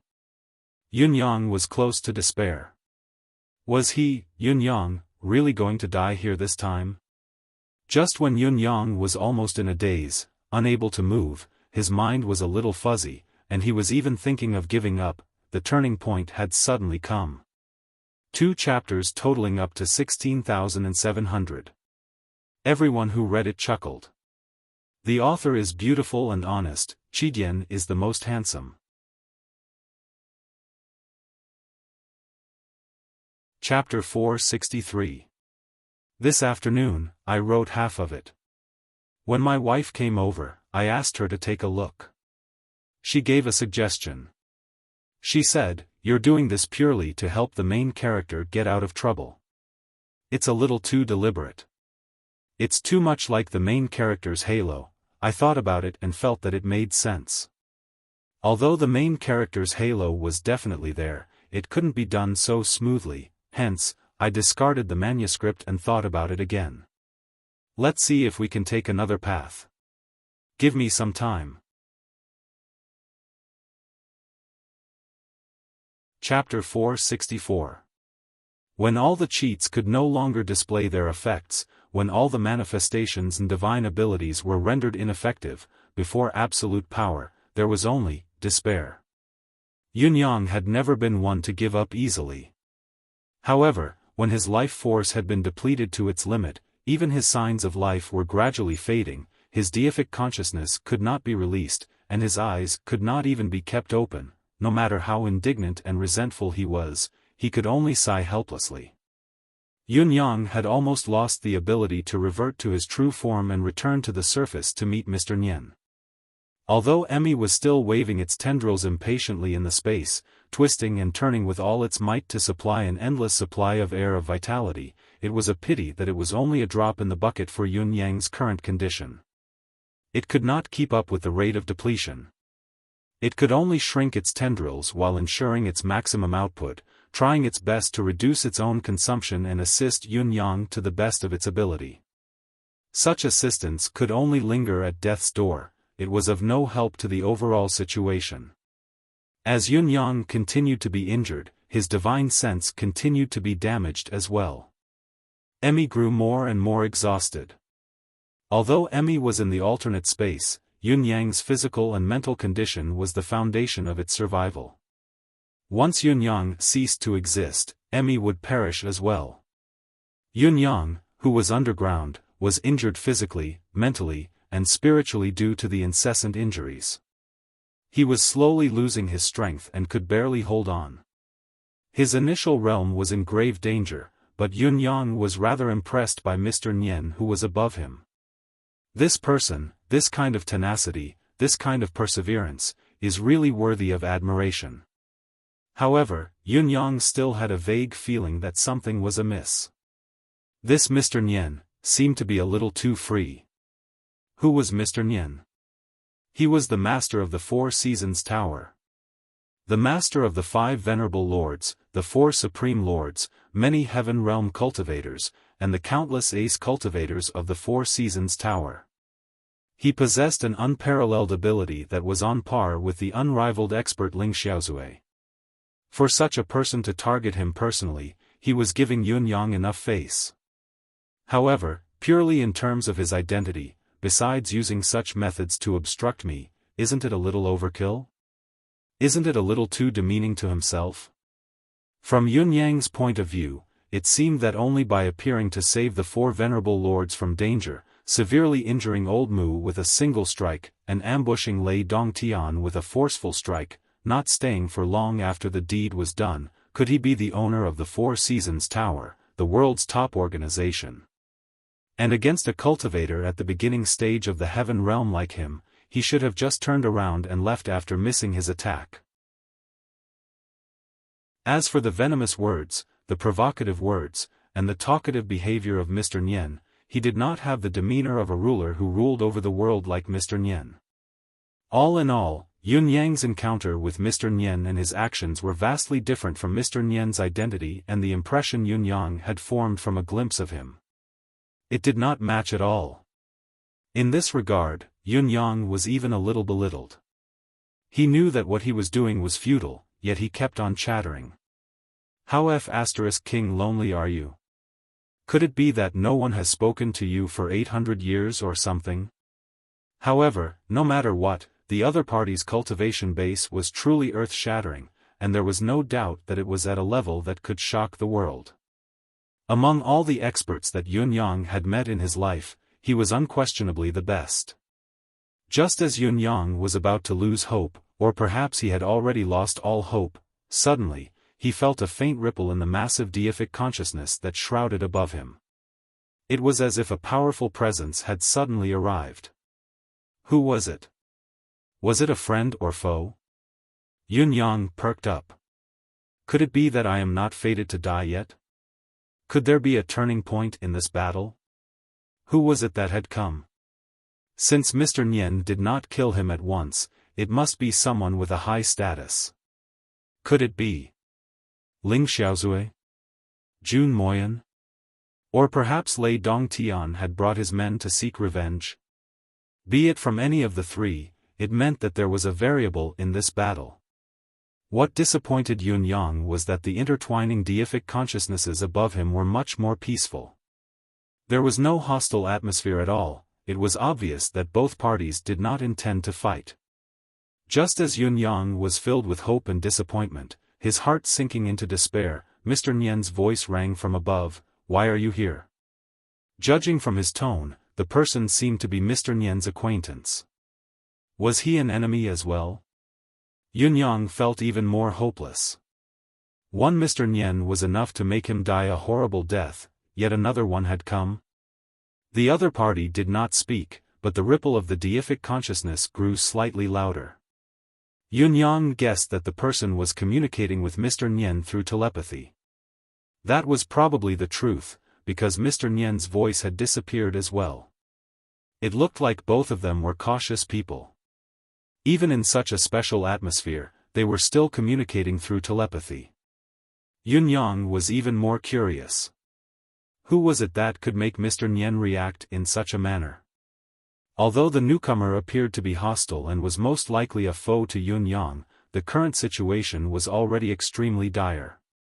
It did not matter if there was one more enemy, especially when this person's arrival had turned Yun Yang's situation into a sliver of hope. Yun Yang forced himself to focus his remaining deific consciousness, focusing all of it to sense the ripple of deific consciousness in the air above him. For a moment, his imagination ran wild. Yun Yang had done so because Mr. Nian had not drawn his sword during this period of time. It was the most relaxed moment he had ever been since he had been restricted. Emmy had seized the opportunity to transfer its energy of vitality rapidly. Seeing that the opportunity could not be missed, Yun-Yang was naturally in high spirits. Seizing the rare opportunity, he absorbed the energy that Emmy had sent over without restraint and recovered his deific consciousness and body at full speed. Even if he still dared not attempt to break free, he could at least make use of this buffer time to give himself more leverage to contend with Mr. Nian. When Yun-Yang had the time to recover, he observed his own body and was shocked to realize that it was like a desert that had been parched for 100 years. Endless life force surged in like a tsunami, but it was absorbed in an instant. There was almost no improvement to be felt. This state lasted for about half a cup of tea's time before he felt like he had come back to life a little, but he was still extremely weak. Fortunately, the ripple of deific consciousness in the air was still ongoing. Both of them were still conversing and had not returned to their previous state of targeting Yun-Yang. Yun-Yang did not know what they were talking about, that they had actually spoken for so long. Yun-Yang grew increasingly curious about the person's identity. Looking around the world, there were not many people who could converse with Mr. Nian like this. Yun-Yang suddenly had a strange feeling. This person who had suddenly appeared not only had an important identity, but he was afraid that he might be related to him as well. Then, the ripple of deific consciousness disappeared, but the swooshing sound increased, more than doubled in intensity. Yun-Yang was acutely aware of this reality. Could it be that his doomsday had arrived? The person was extremely powerful. Even if he was not as powerful as Mr. Nian, he was at least of a similar standard. With such a powerful aid, it would be easier for Mr. Nian to target him. Yun-Yang had only managed to catch his breath now, he did not have the ability to escape at all. However, the powerful sword energy that he had expected did not appear. There was only the incessant swooshing sound. It was obvious that both of them were performing some sort of movement at an extremely high speed. What were they trying to do? What were they doing? There was only one answer. Yun-Yang had already figured it out. Spiritual restraining formation. Yun-Yang was utterly hopeless now. There had been a sliver of hope in his heart, but now that things had come to this, it was the final step. His end was finally coming. Mr. Nian had been guarding here for a month and had not done so. However, this person had changed his method in just a quarter of an hour after he had arrived. It seemed that this method was suggested by the newcomer. Heaven wants me dead. Emmy. Is there any way to increase my life energy in an instant so that my cultivation can increase quickly? Yun-Yang asked anxiously. This was the only way Yun-Yang could think of at the moment. He knew that it was nonsense, but he still asked with a sliver of hope. This was his last hope. He had hoped that someone would interfere, but there was none. Instead, the other party had waited for a powerful aid. Based on the current situation, even if Ling Xiaozue were to come, he would not be of much help. The only thing he could do now was to seek survival in the midst of death. Emmy was behaving strangely. It did not deny the idea at once, but it hesitated instead. Yun-Yang grew even more anxious and urged, is there or isn't there? There's really no other way this time. If I can't increase my cultivation base rapidly and escape, there's only death awaiting me. If I die, you won't be able to avoid death as well. What's there to hesitate about? Emmy was still hesitant, not answering for a long time. Updated late today. I've written this paragraph a few times. Uncomfortable. Chapter 465. Emmy's hesitation roused Yun-Yang's spirits. The fact that Emmy was hesitant meant that such a method existed, but the price to execute it should be extremely high. I'm not asking for much. I just want to make a breakthrough on my current foundation. I believe you can feel it too. There's an underground river's aura about 3,000 feet below us. As long as I can dive down, I can escape this disaster. Otherwise, everything will be over and I'll definitely die. Yun Yang had long known that the current situation was his only chance of survival. It was one thing to know where the chance of survival was, but it was also an unavoidable reality that he could not reach his destination due to his lack of cultivation base. The space that Mr. Nian had sealed did not only encompass the sky and the ground. There was also a considerable area under the ground, up to a depth of 1,000 feet. All of these were within the forbidden zone of life that Mr. Nian had set up. Further down, however, was an area that Mr. Nian could not control. It was also a new and unfamiliar area that his sword energy had never penetrated. With the holy water charm's ability to sense the source of water, Yun Yang could sense the underground river 3,000 feet below him. However, the pressure at the bottom was getting worse by the day. With every additional foot, the pressure increased. Yun Yang's current position was already the limit of his cultivation method. He could no longer dive any further. Despite knowing where the chance of survival lay, he could only sigh at the river. Actually, underground rivers like the one on the other end existed under all the regions of the continent. The only difference was in depth. The underground river that Yun Yang had sensed was exceptionally deep. It was 3,000 feet deep. Yun Yang felt that this was the most unfortunate part of his situation. Where in the entire continent could there be such a deep underground river? 3,000 feet below ground level? Yet, he had encountered it. Yun Yang had a strange thought about it: there was no source of water within 3,000 feet of the ground. What an extraordinary oddity. This had led to the current predicament. Yun Yang had been salivating at the underground river for 20 days. He could not think of a way out. Of course, it was also because the underground river was deep enough, so deep that it exceeded the detection range of Mr. Nian's deific consciousness. Otherwise, there would not even be a chance of survival. This was the only way out, but Yun Yang was not capable enough. It was the reality that it was difficult for him to reach it, so it became an impossible strategy. Now that there was another enemy, although it gave Yun Yang a little more breathing space and time to catch his breath, it also brought the bad news of the spiritual restraining formation. If he did not adapt, only death awaited him. Now, looking at Emmy's hesitation, Yun Yang saw a glimmer of hope to get out of this predicament. He could not help urging it. There was no room for hesitation at this juncture. It was more important to proceed with whatever ideas they had. If they continued to hesitate, it would be too late. Yun Yang could clearly feel that the surrounding spiritual qi of heaven and earth was being forcefully squeezed out in a slow but strangely tangible manner, as if it was being squeezed by someone. It was obvious that the spiritual restraining array was slowly taking shape. This place was about to become a spiritless place like Zilong City, where all manifestation abilities were rendered ineffective. There was not much time left for him. After all, once the spiritual restraining formation was fully operational, his physical body would be annihilated by the earth immediately due to the failure of his manifestation abilities. Ayaya, Emmy's voice sounded very sorrowful. There was indeed a way, however. The price was so high that it was unknown if it should be carried out. Once it was carried out, the consequences would be unimaginable.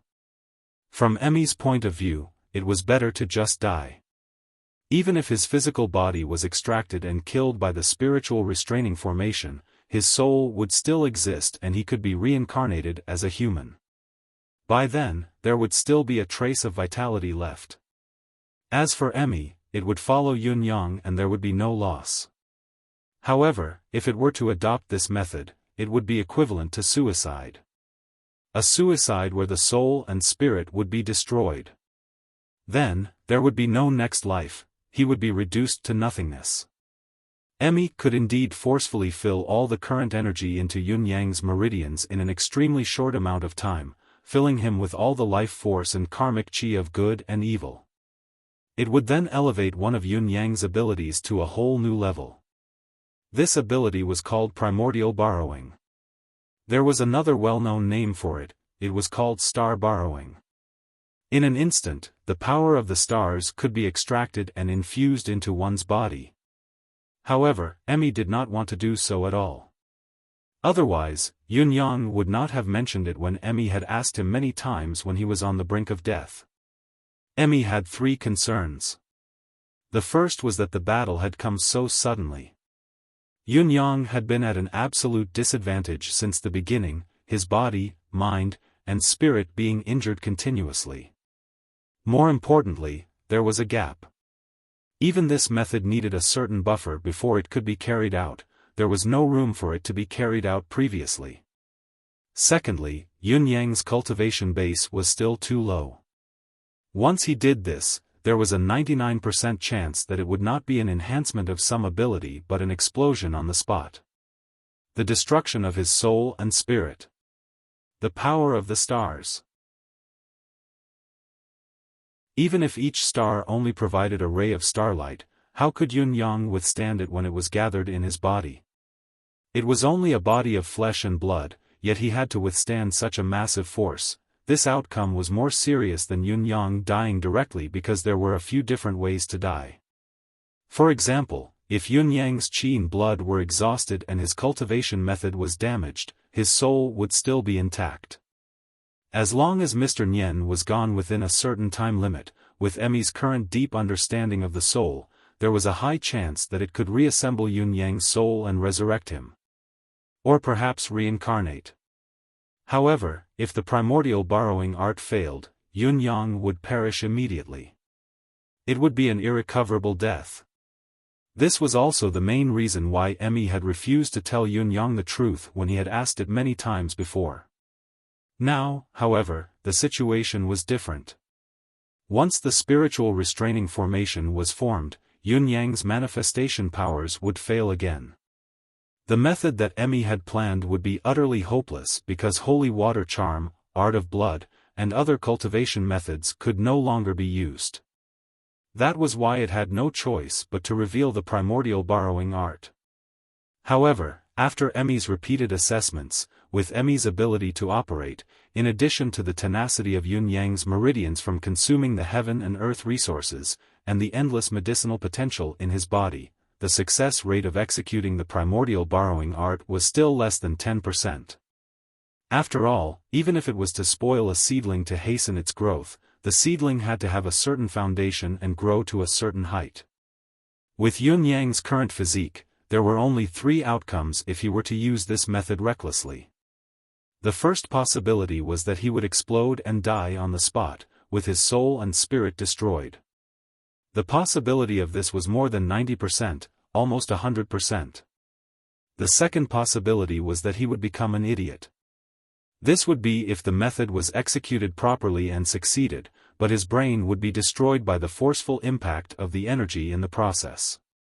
Even Emmy could not help him recover from such an outcome. He could only accompany an idiot for the rest of his life. Thinking about it sent chills down Emmy's spine. As for the third possibility, it was the best outcome. He would successfully borrow the art and even escape, but he would still be severely injured afterward and lose his ability to cultivate, becoming an ordinary person. He might even be reduced to an ordinary person, one who was sick all year round and could not enjoy the lifespan of an ordinary person. Emmy would then become a lotus seed once again, floating between heaven and earth. There was a premise for all these possibilities: the manifestation powers of the 9 Supremes, as well as the power of manifestation, would be lost forever. Executing the primordial borrowing art meant that all the attributes in Yun Yang's body would be sucked dry. The 5 elements converged, heaven and man became one, yin and yang merged, the primordial borrowing art. Of course, there was another possibility: not only did Yun Yang not die, his cultivation base had improved tremendously and he would be invincible from then on. However, this possibility was no longer minuscule. Emmy had never even considered this possibility, not even daring to think about it. Emmy guessed that the possibility was about 1 in 100 billion. In spite of this, Emmy knew that Yunyang really did not have time now. The spiritual restraining formation had begun to be set up outside. If he did not act now, there would really be no more chance. Although Emmy was unwilling to let Yunyang take such a risk, it could only support him now. Because this method with no chance of survival was really the only hope they had now. If he did not do this, he could only wait to become a corpse here. His soul and body would still be destroyed and he would be doomed eternally. The only exception was, however, even if I were to execute this method, I still need a chance, because there will be some aura leaking the moment I activate it. After all, there are still two unparalleled experts setting it up above. With their divine senses, they only need to release sword energy at the place where the aura is being emitted and everything will be over. A step earlier, Yunyang racked his brain for ideas. He had a countermeasure now, but how could he restrain the two unparalleled experts above? It would be good to distract them for a moment. Up above, two figures were busying themselves, constantly throwing down a piece of jade that emitted a rainbow glow. The moment it landed on the ground, it would sink deep into the soil and disappear. A small-scale spiritual restraining formation could be set up very quickly as long as there were sufficient materials and mystical chi cultivation base. With what the two of them were doing, it did not require much effort at all. There was only one corner left to complete the spiritual restraining formation. Once the setup was completed, whether Supreme Cloud had turned into wind, water, or any other form, his manifestation would be removed and he would return to his human form. Perhaps, his physical body would be completely crushed by the underlying force. The two men were about to toss the materials in their hands out to complete the last bit of the setup. It was at this moment that a strange wave came from beneath the ground. Had Supreme Cloud made his move? Was he making his final struggle against the most dreaded spiritual restraining formation before his eyes? Mr. Nian frowned. He could not help concentrating, the long sword in his hand beginning to hum. Another person floated down from midair and stood beside Mr. Nian. His expression was solemn as he observed the area where the commotion had occurred. In the next moment, however, both of their expressions changed at the same time. We've been tricked. Behind both of them, a powerful and direct wave of energy had appeared abruptly. A ray of rainbow light had shot out from the ground. Swoosh! The radiance was already thousands of feet above the sky in an instant.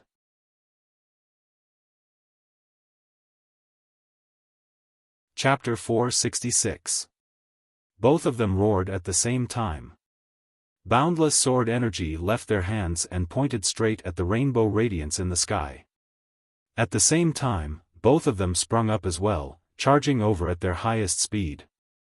However, just as the two of them rushed up, there was another strange fluctuation coming from below. Moreover, it wasn't from one place, but from three different directions at the same time. It was as if Supreme Cloud had gone berserk underground. Mr. Nian and his companion were still quick to react.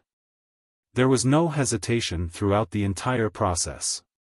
One of them maintained the momentum of a comet as he chased after the rainbow silhouette in midair while the other turned back immediately, pouncing towards the ripples on the ground. From rushing to higher ground to turning back, the entire process was as smooth as flowing water. There was not the slightest bit of reluctance. Sword light flashed. With a soft cry, Mr. Nian flew out like a dragon. Looking down from above, his sword energy was unleashed to its limit. At this moment, Mr. Nian's sword energy and sword light were like giant axes that could split heaven and earth apart, slashing down with an earth-shattering force. The current situation was within Mr. Nian's expectations. He had long predicted that Supreme Cloud would not wait for his death, especially when the spiritual restraining formation that was aimed at him came again. He would definitely make a last-ditch effort at the last moment, and this was Supreme Cloud's only chance to strike. Therefore, Mr. Nian had long been ready to strike. Even though everything seemed to have happened out of the blue, he was actually well prepared. Furthermore, this was the decisive strike, so the force of his attack was several times stronger than before. With a loud bang, the three locations were shrouded by flashes of sword light at the same time. In an instant, dust filled the sky. The strange sword chi with a strange attribute immediately covered the space of 1,000 feet around the three locations. Yun Yang, who was performing his mystic art, felt as if he had been struck by lightning. His heart stopped abruptly. The moment Yun Yang's heart stopped, Emmy's unique mystical energy surged into him like a great river. At the same time, the sky that was supposed to be as bright as day suddenly appeared amidst the snow-filled sky. Densely packed, they shot out abruptly, forming a miraculous scene of starlight illuminating the sun. It fell like a long river. High up in the sky, the person who was in hot pursuit slashed at the rainbow silhouette, but he was surprised to find that the falling object was indestructible. Upon closer inspection, he realized that the rainbow silhouette was actually a saber. It was a mysterious saber with a strange shape, but it looked exceptionally beautiful. It was a saber that no one could bear to part with. The fact that the saber light could withstand a full-force strike from a master of such a level without being destroyed was already a testament to its extraordinary quality. Delighted, the person reached out to grab it but did not forget to remind Mr. Nian on the other end, complete the spiritual restraining formation immediately.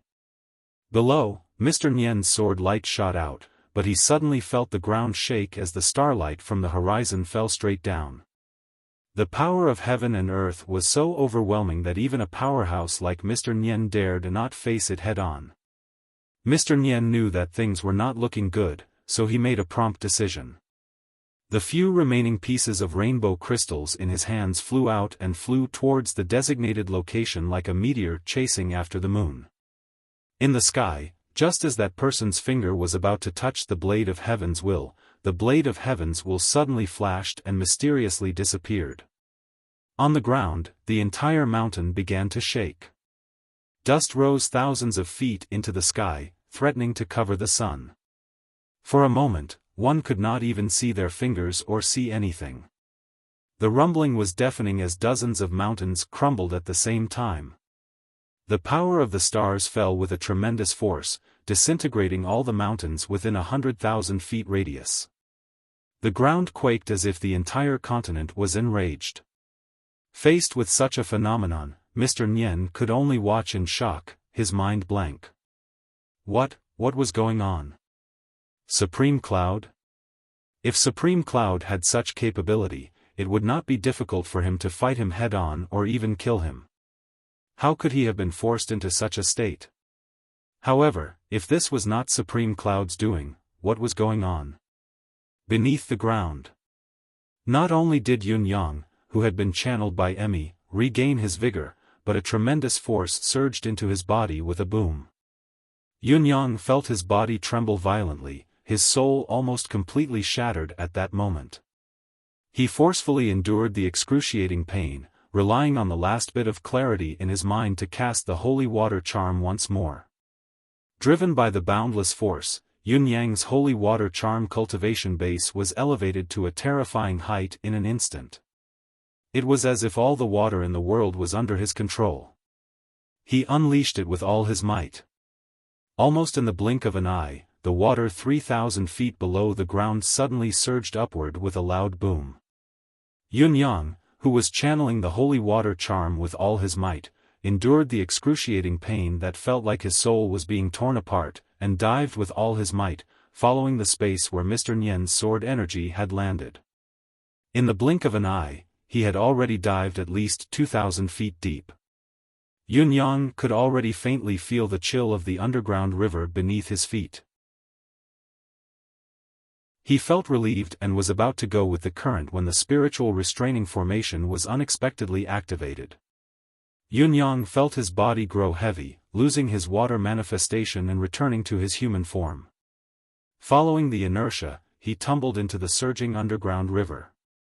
Without the control of the holy water charm, the underground river's water that fell instantly brought rolling sand and Yun Yang's body along with it, plunging straight into the depths of the ground.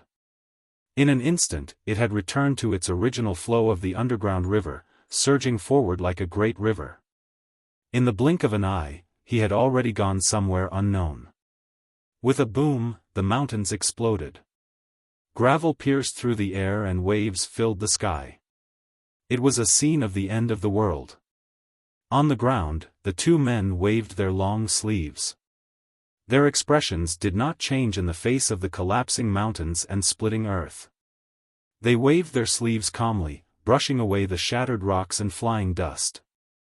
One on the left and the other on the right, the two men parted all the gravel around them before diving down like two bolts of lightning. Rumbling sounds could be heard from time to time. It was the sound of the two men knocking the rocks that had just been shattered aside or smashing them into smithereens. As far as the eye could see, the 2,000 feet deep still had traces of the underground river gushing up. It was still damp. Both men exerted their strength at the same time. With the flash of their swords and a loud boom, they plunged another 100 feet down, but there was no trace of Yunyang. They repeated this for more than a dozen times. After a dozen consecutive strikes, the rumbling sound of the underground river could be faintly heard.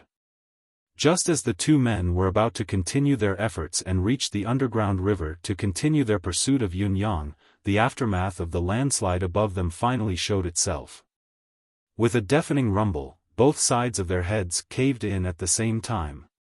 For a moment, not only was there a scene of devastation, but the landscape had also changed.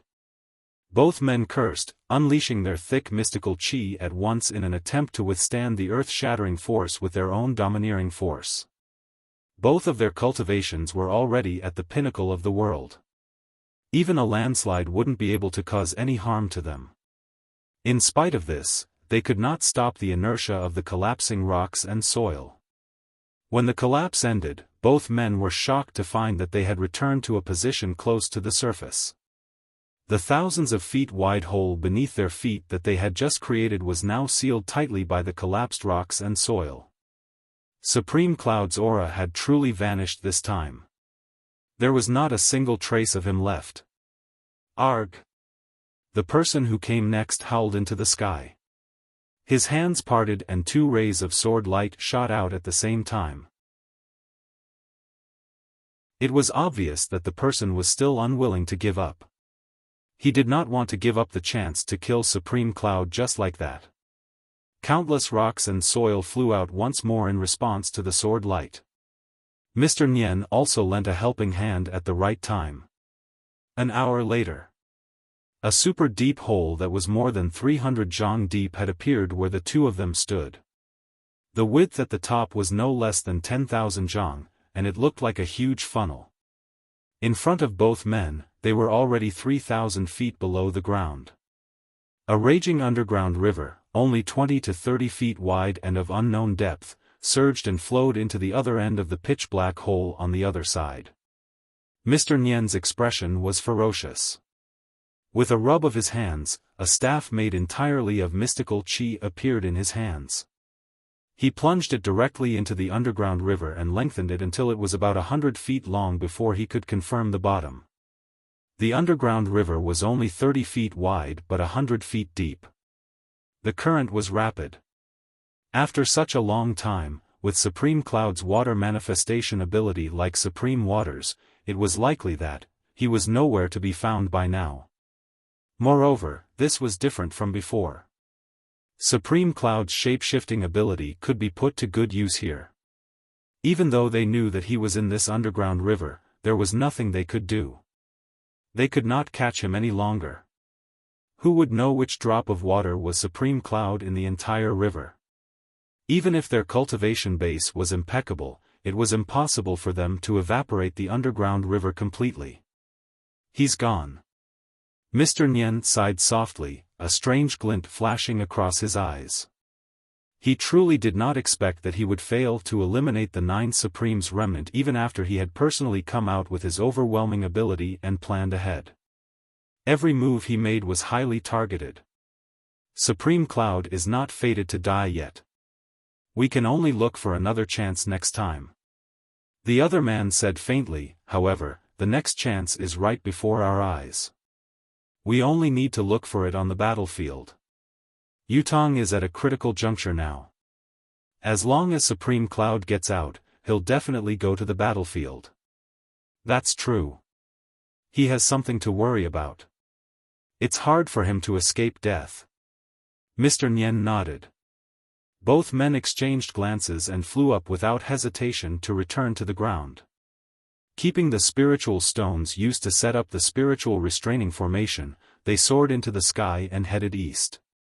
On the ground, water slowly seeped out of the funnel-shaped hole dug out by the two experts. It was like a gigantic eye glinting with sarcasm. This plot is driving me to death.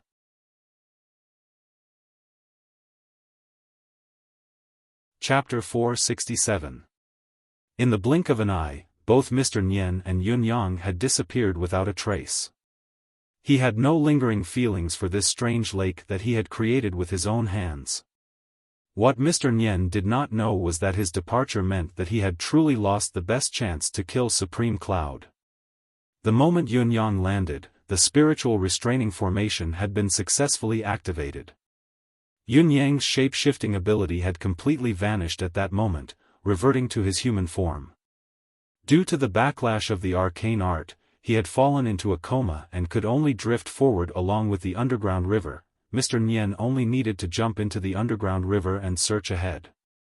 He would be able to find Yun Yang within a few dozen miles. He would be able to kill him effortlessly. However, he had not thought of this.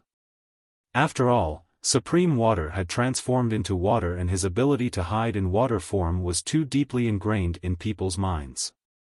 Mr. Nian would never believe that his ability would be sealed by the spiritual restraining formation when he had successfully escaped under such circumstances. What was more, someone who possessed the ability to create such an earth-shattering event would faint because he could not withstand the backlash. It did not make sense at all. Therefore, Mr. Nian had easily let go of the once-in-a-lifetime chance to kill Supreme Cloud. Yun Yang, who had reverted to his physical form, had been swept far away by the underground river. Unconscious, he could only drift with the current passively. When he woke up again, he was surprised to find himself at the edge of a shallow pool. Looking around, he realized that there was a huge mountain behind him. It was a lofty mountain with steep ridges and lush greenery as far as his eyes could see. Looking from afar, he could not help but feel at ease. A stream of water, like a raging dragon, gushed out from a deep cave, seemingly endless.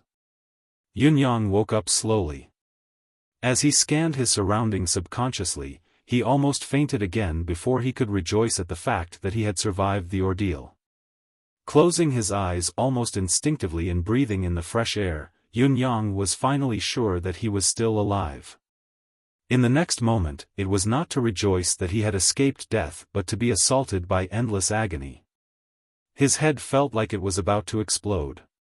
The sudden pain caused Yun Yang to spasm. He wanted to roar to vent some of the pain, but he was shocked to realize that he could not even make a sound. It was as if his throat was being sliced by thousands of knives. But at this moment, the physical pain was nothing in comparison. The key was his brain. It was like countless stars exploding in his brain one after another. Yun Yang was in excruciating pain, his eyeballs almost popping out of their sockets. He tried his best to control his mystical qi to suppress the strange state of his body, but he realized that his dantian was empty, there was not even a trace of mystical qi left. Yun Yang cultivated the endless divine art in agony, only to realize that the divine art that had been with him ever since he had returned to the world had disappeared from his body. He wanted to open his sea of consciousness and ask for Emmy's help, but he was still disappointed. He could not connect with his sea of consciousness at the moment. His cultivation base, mystical skill, deific consciousness, dantian, and sea of qi were all silent. They were even worse than ordinary people. Feeling the endless pain that was like the waves of the ocean, wave after wave, Yun Yang had the urge to commit suicide countless times in just a short quarter of an hour. Yun Yang used the only finger of his right hand that he could move to grip a large rock beside him, gripping it tightly until his finger bones were broken. Blood dripped from his wound, but he could not feel the pain from his finger wound at all. All he could feel was the incessant stabbing pain in his mind. Wave after wave, again and again, it was as if there was no end to it. I want revenge. Unable to make a sound, Yun Yang was roaring in his heart, using his will to fight against the endless pain. My brothers are still waiting for me to avenge them. I have to hold on no matter what. To be able to escape from this battle means that the heavens have not forsaken me. I can't give up on everyone's blood feud. I must annihilate the Four Seasons Tower and kill Mr. Nian and all those who ambushed our brothers that day. I'll never give up if I don't avenge this. Yun Yang's eyes bulged, his temples throbbing. His veins bulged like two raging dragons. He gritted his teeth, allowing blood to flow from the corners of his mouth. At this moment, he no longer dared to cry out. He was afraid that if he opened his mouth to cry out, his willpower would completely collapse. He shut his mouth tightly, gritted his teeth, and gripped the rock with his fingers. It was obvious that he no longer had the slightest bit of profound energy to support his broken fingers, but they were actually, slowly embedded into the rock.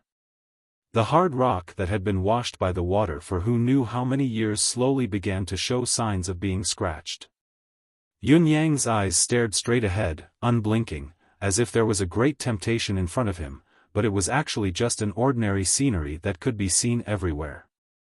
Yun Yang's mind was filled with images of his brothers coming to him, their gentle and comforting gazes. Brother! Xiao Jiu! Hang in there. We're all waiting for you.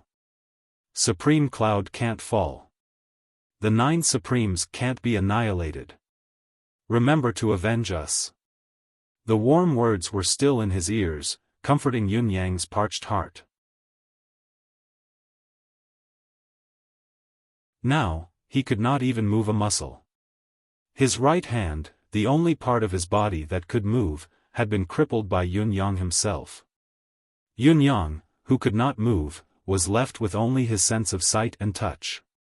He could feel the light before his eyes slowly dimming, turning into darkness. The stars twinkled, the night fog and the cold wind blew slowly, the sky was overcast. A chill fell on his face. It was snowing. Was it snowing again? The side of his face gradually turned silvery white as the heavy snow fell from the sky. His eyes that were once glaring in anger were gradually covered by the white snow, and he could no longer see what was before him. However, the flame in his heart burned higher and higher while the pain in his head grew more intense, not slowing down even as time passed. Streaks of blood seeped slowly from the snow that had been frozen on his face. Then, it was frozen again, seeped out again, and froze again. Yun Yang remained motionless, the excruciating pain in his head making his heart churn. I have to hold on no matter what. I have to get through this. Only by getting through this can I seek revenge. The night passed slowly as the snow grew thicker. Yun Yang was completely covered by the white snow. With Yun Yang's current physical condition where he had lost his cultivation base and was severely injured, the snow alone was enough to endanger his life. The next day, at dawn, arg! A roar that was so hoarse that it was almost inaudible, but it had exhausted all of Yun Yang's energy gushed out of his mouth. At the same time, a gust of white air spurted out of his mouth along with the parg. He could finally move. The excruciating pain in his head was still there, but it was much lighter than yesterday. Occasionally, when a wave of pain came, the 2 green veins on Yun Yang's temples would bulge and his brain would sink into the excruciating pain that felt like it was being torn apart. However, as long as he could get through this wave of pain, he would be able to catch his breath. Compared to the agony that had lasted for an entire night, the slight respite he had now was more than enough for Yun Yang to feel relieved. Yun Yang could not help but let his imagination run wild. After going through this painful training, he believed that 99% of the punishments in this world would be ineffective on him.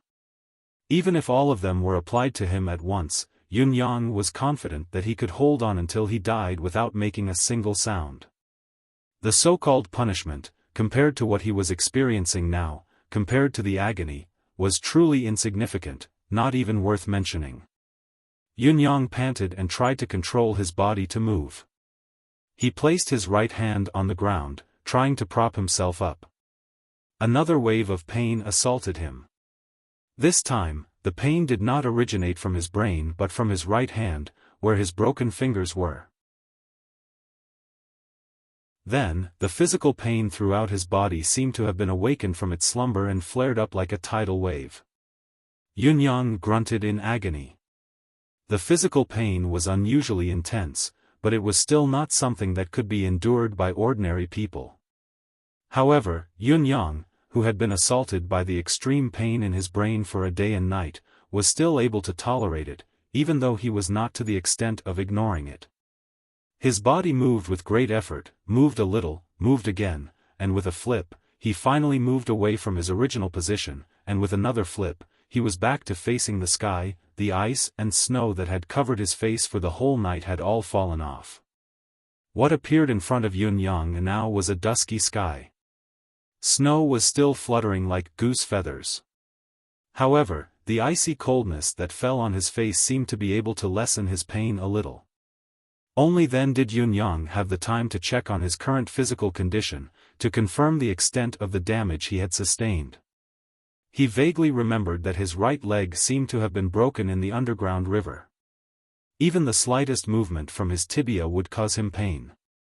What was even more frightening was that he could not feel the lower half of his right leg. Yun Yang wanted to confirm the situation but he could not straighten himself, so he could only touch it with his hands. Finally, the broken part of his right leg was still attached to his body, and he breathed a sigh of relief. Other than his broken right leg, his left arm was broken into a few pieces as well, hanging by his side like a snake. 3 to 4 of his ribs were broken as well. The situation was out of Yun Yang's expectation. Good. He had thought that he would have at least 8 to 9 broken ribs, but only 3 to 4 were broken. Yun Yang was pleasantly surprised. His right arm had been preserved among his 4 limbs, but it was a pity that he had committed suicide and crushed it. All 5 of his fingers were broken and bloody. Lastly, his left leg was completely numb, but there was no sense of pain. It must have been a problem with his posture. When he turned over just now, he felt a sizable wound on the back of his head. There was no blood, so it must have formed a scar. It was the same with his external injuries. There was not a single spot that was not injured. Yun Yang wanted to use his internal vision to check on his internal injuries, but he realized that he still could not muster any spiritual energy after a night. However, the injuries to his internal organs seemed to be equally severe. What confused Yun Yang the most was Emmy. He could not contact Emmy at all. This also meant that he could not use his biggest trump card, the super cheat of life force. As for Whitey and Gigi, they had been thrown into Emmy's space by Yun Yang. Now, he could not find anyone to help him even if he wanted to. Yun Yang laid on the muddy ground, panting as he controlled his breathing.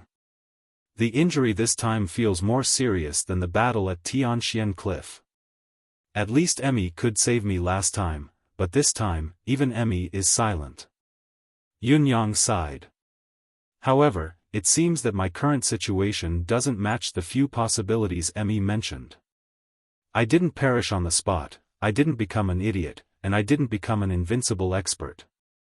Even the possibility of becoming an ordinary person doesn't seem to be. Yun Yang could clearly feel that his dantian was not crippled. Although he could not muster any mystical qi now, it was only because of his injuries and exhaustion. After recovering a little, he could still muster mystical qi.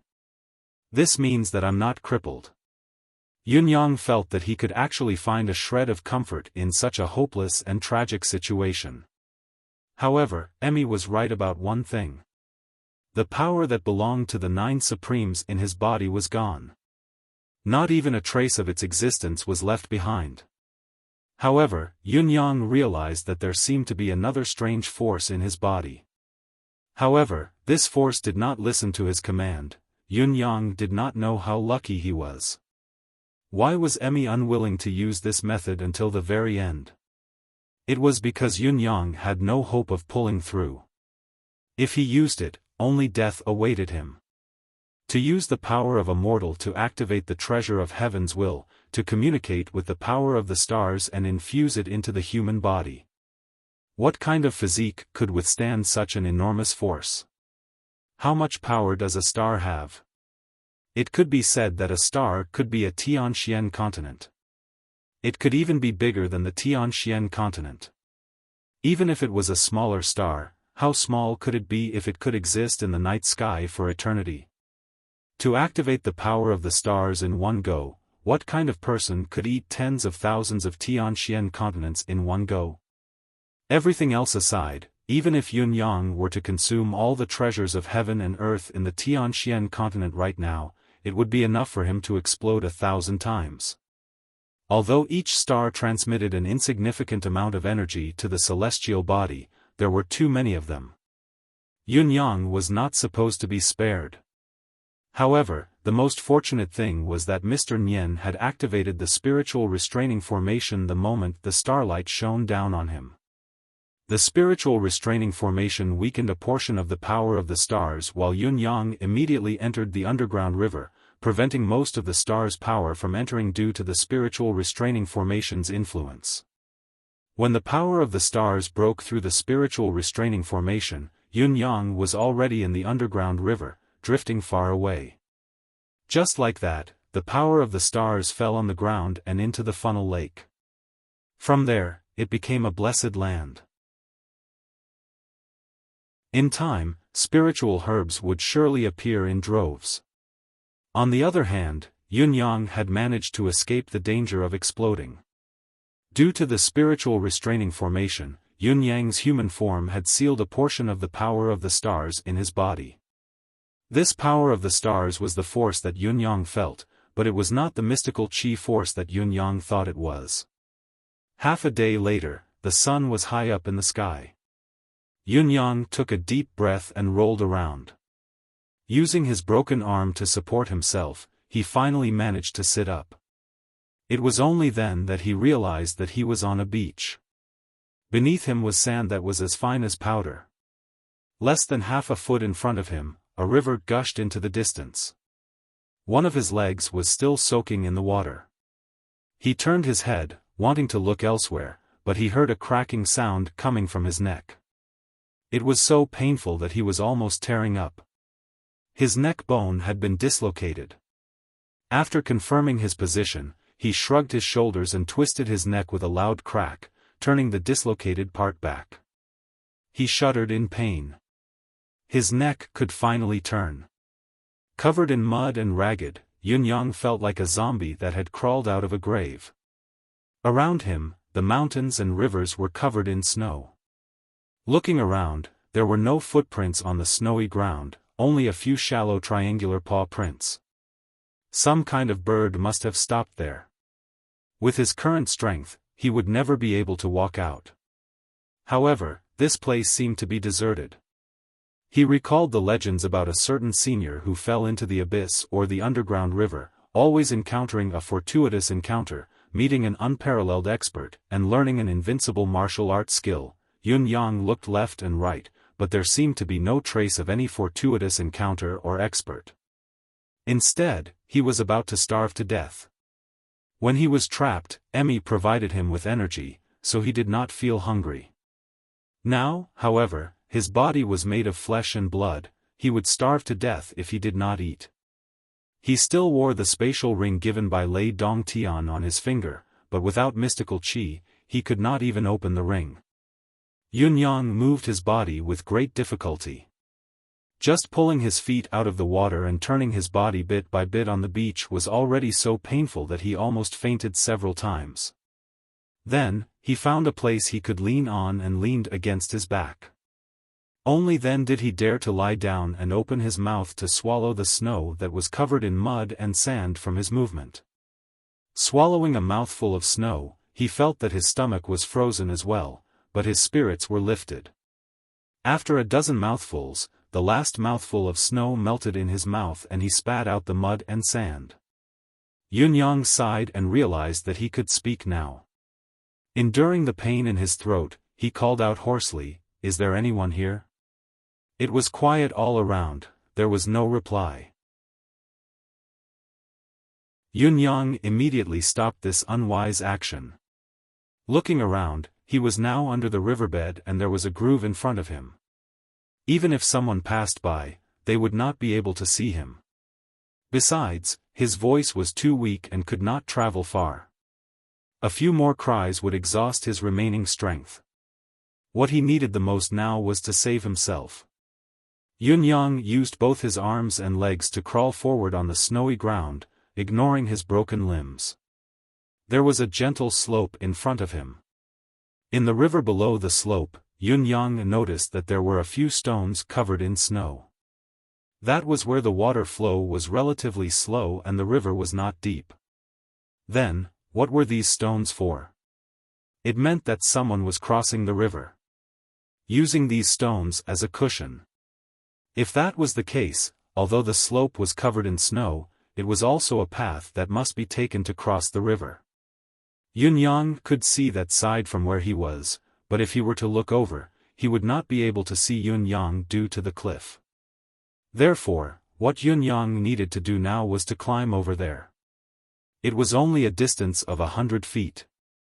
Usually, Yunyang could jump over it with his eyes closed, but now, this distance of 100 feet was like 1,000 mountains and rivers to Yunyang. It was so difficult to cross it. He crawled on the snowy ground bit by bit, trying to control his balance using his chin, his broken arm, his shoulder, and even his abdomen. Inch by inch, he inched forward. He had to control himself and not slide back because of the icy snow when he crawled forward. It was noon when he started crawling over from the river. However, it was already dark when he reached the edge of the slope. Yunyang could no longer hold on.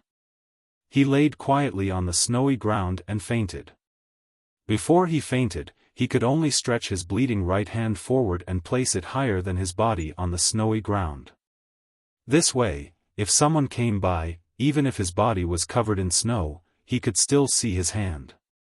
He could also see the fresh red of blood. After doing all this, Yunyang fainted.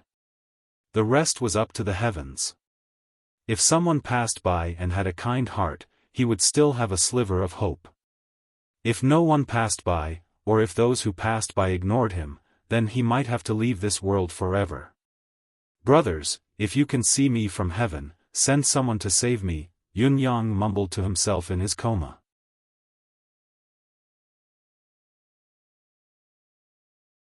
Chapter 468. When Yunyang woke up again, he was shocked to realize that there seemed to be a faint light lingering beside him. There was a group of people fighting beside him. Let me see too. Let me see this rare thing, this rare person.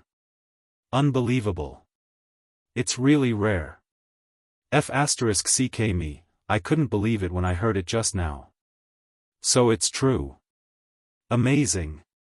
This is F***king amazing. Tisk, tisk, what a miracle. I can't be sure if it's a miracle or not, but at least it's a miracle. Your father will kneel, will you? This is unbelievable, unbelievable. If I didn't see it with my own eyes, I really wouldn't believe it. Yunyang was dumbfounded. What was going on? What nonsense was this?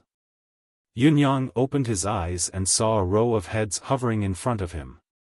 All of them were staring at him with curious and shocked eyes, as if they had seen something rare and precious. It felt like a group of people were watching and saying, "Wow, there's a big tiger in a cage here." Although Yunyang had the reputation of being a popinjay in the past, his looks were truly outstanding. He was used to being looked at and admired by others. It was only right for beautiful things to be admired by others. Now, however, he knew himself best. What was there to look at with his looks now? Yunyang could still feel his head throbbing in pain, but he could not help asking, what are you all looking at? Once he spoke, Yun Yang was taken aback. He could actually speak, and his enunciations were very clear. He's awake, he's awake, he's alive, oh my God, he's still alive with such a serious injury. Not only is he alive, he can even speak. I heard it clearly just now. Miracle. This is definitely a miracle. It's not fake at all. Old Lu, the person you saved is alive. Your efforts were not in vain. Yun Yang understood at once when he heard that. He had been saved by a kind-hearted person, and the reason these people were watching him was actually because they were surprised that he was still alive after such a serious injury. At this time, an elder appeared in front of Yun Yang with an amiable smile on his face. After studying Yun Yang for a long time, he heaved a sigh of relief and said, "Young friend, you're really lucky. If it had been anyone else, they would have died 1,000 times over after suffering such severe external and internal injuries. But young friend, you're actually alive. Once you've woken up, your vigor is growing stronger. It's unbelievable. This old man has been practicing medicine for so many years, but this is the first time I've seen such severe injuries and such a unique condition." Yun Yang replied strenuously, "Thank you, elder, for saving me. It's a good thing that you've regained your vitality, but your injuries can't be rushed. You need to recuperate." The old man smiled. "Just now, I brewed a bowl of medicine for you. Drink it quickly and go back to sleep. For you, complete rest is the best way to recover." With a single thought, Yun Yang felt that all the injuries on his body had been treated. The broken bones all over his body were all fixed by some bamboo sticks and wooden blocks. His chest, back, and all over his body made him look like a mummy. Of course, Yun Yang dared not rest right away. He asked again, "May I ask, old uncle, where is this place? Which country does it belong to?" The old man looked at him in surprise and said, "This is the southeast of the Empire of Yutong, belonging to the Empire of Yutong's Tiannan Path. It's a small mountain village under the jurisdiction of Starlight City's Qiushui district.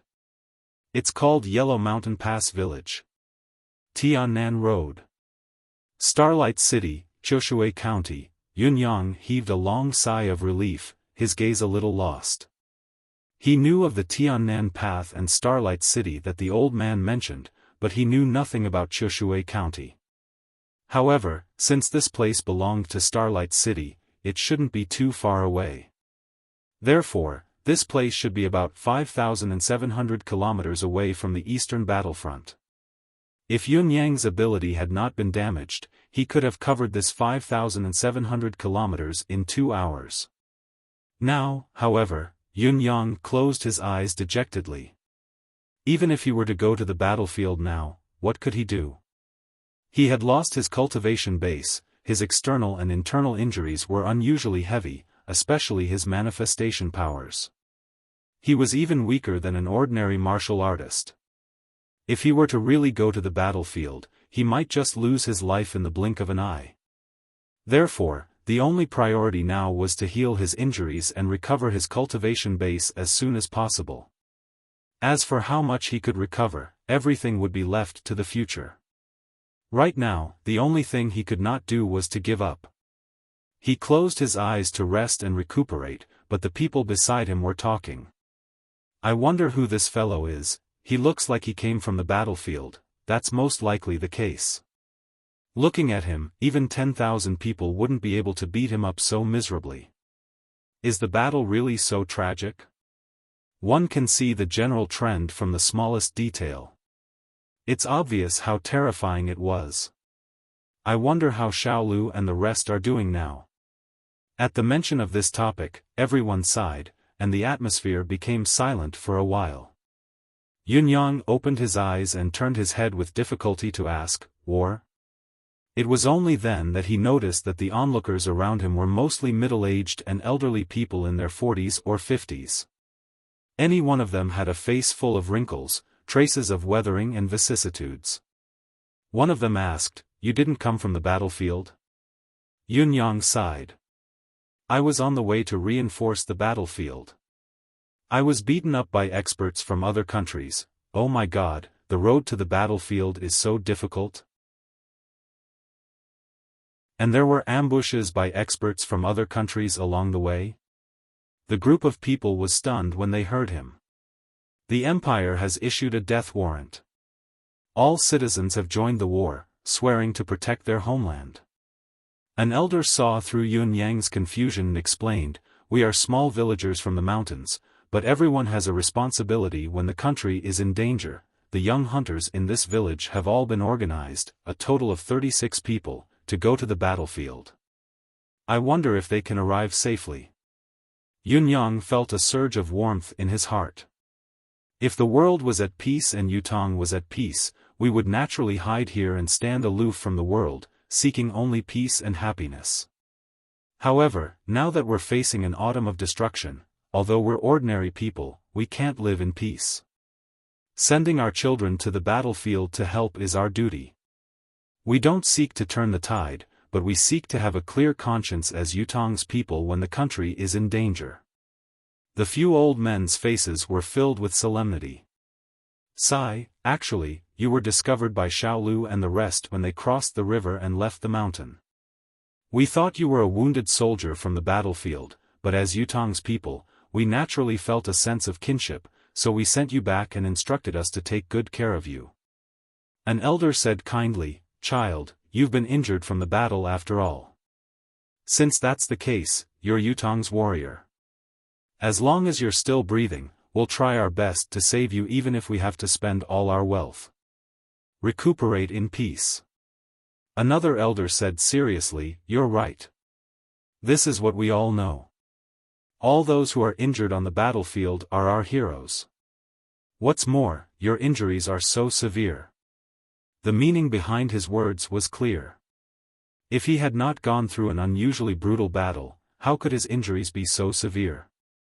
Yet, he was still alive despite such injuries.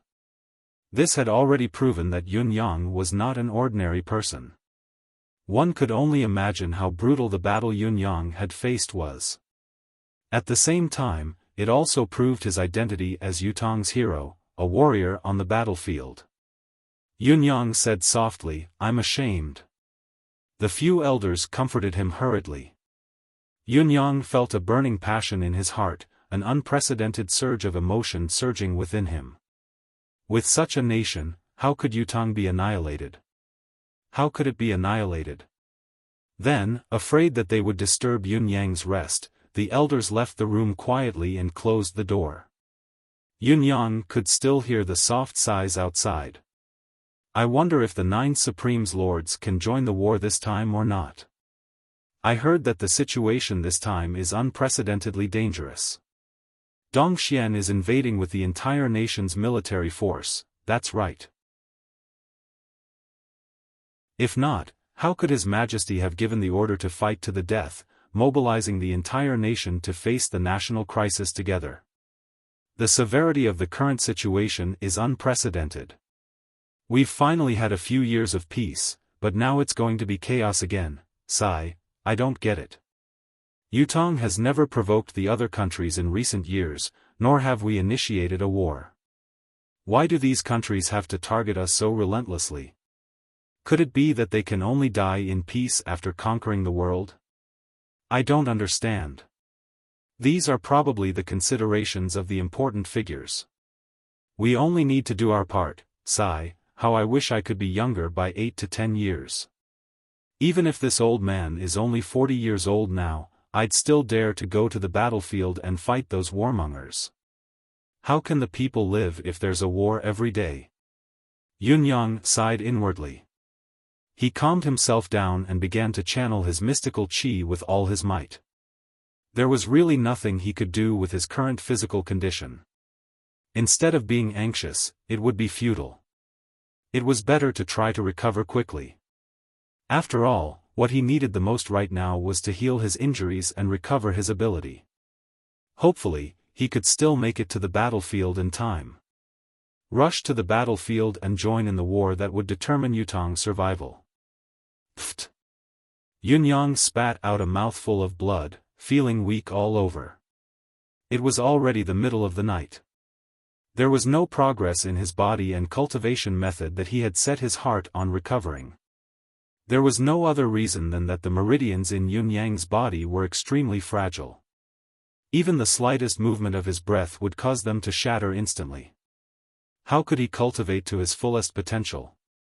Yunyang had already expected this and knew that he could not be impatient. He could only take it slow, but the pain in his mind would still assault him from time to time. His internal organs also felt like they were doing somersaults in his stomach. The excruciating pain made it even more difficult for him to circulate his energy. Fortunately, the food that Yun Zuiyu had fed Yunyang the other day was proving to be effective. The massive energy stored in his meridians and muscles was slowly being released now, repairing Yunyang's body spontaneously. After multiple attempts, Yunyang realized that he had to wait for the hidden energy to repair his meridians completely. Otherwise, any movement of his breath would trigger an excruciating pain in his meridians, as if his meridians were being torn apart. Forcefully doing so would even interrupt the healing process. Because of this, Yunyang decided to do nothing but lie down and rest with his eyes closed. Early in the morning, another bowl of bitter medicinal soup was gulped down, waking Yunyang up from his drowsiness. Yunyang felt it and moved his body gently. He realized that the pain in his body had lessened, especially the tearing pain in his mind. As for the wounds all over his body, they were showing signs of healing. The old physician who had treated Yunyang exclaimed that it was a miracle. With the severe injuries that Yunyang had sustained, it would be hard for him to recover even if he recuperated for a month or two. It was only reasonable that he would be bedridden forever, unable to recover. Unexpectedly, this patient had recovered so much in just one night. The vigor of life that he exuded was not what a severely injured patient should have. Of course, the old physician did not know what kind of mystical energy was stored in Yunyang's body. It was only reasonable for him to have such an effect. If it were not for Emmy's disappearance and the disappearance of his manifestation powers, the external and internal injuries were nothing to Yunyang. To be able to recover to this extent within a day, you must be a remarkable figure, the old physician said respectfully. Although the old physician did not know Yunyang's background, he could vaguely feel that Yunyang was not an ordinary person, not even an ordinary cultivator. He could very well be a legendary ace cultivator, an unparalleled expert. You're too kind. I'm only a lowly soldier of Yutong. Yunyang said respectfully, you're the true hero who saves the world. The old man smiled humbly. Grandfather. A youth's voice rang out. A youth around 15 or 16 years old walked in, the childishness still lingering on his face. He was carrying a large basket of frozen herbs on his back. It was really difficult for a child to find such a thing in such a snowy day. Just by looking at the travel-worn look on the youth's face, it was obvious that he was exhausted from the trip. You're back. Take a rest and catch your breath. Dinner will be served soon, the old man said kindly. Yes, grandfather. I have something to discuss with you. The youth's childish face was filled with hesitation. When the old man heard the word discuss, he shuddered inexplicably. His voice turned low as he said, if it's not important, don't discuss it anymore. Don't let our guest laugh at us. The youth bit his lips hesitantly and lowered his head. The tips of his feet pressed against the ground, his face flushed, but he could no longer say what he wanted to say. The old man sighed softly and said faintly, speak. I want to go to the battlefield. The youth lifted his head abruptly and said, I want to go to war. I want to go to the battlefield. The old man's frail frame trembled again as he murmured, 13 years ago, your father said the same thing. He turned his head slowly to look outside the door and murmured, then, the youth's eyes were red as he said, Dongshuan's traitors have invaded my land. Yutong is in danger. I, your son, want to go to the battlefield. I want to avenge my father. I want to fight for Yutang. I want to kill the enemy. The youth knelt on the ground with a plop. Grandfather, the few of us have discussed it. We want to leave early tomorrow morning. How many of you? There are actually so many of you. The old man asked shakily, Who? Who else?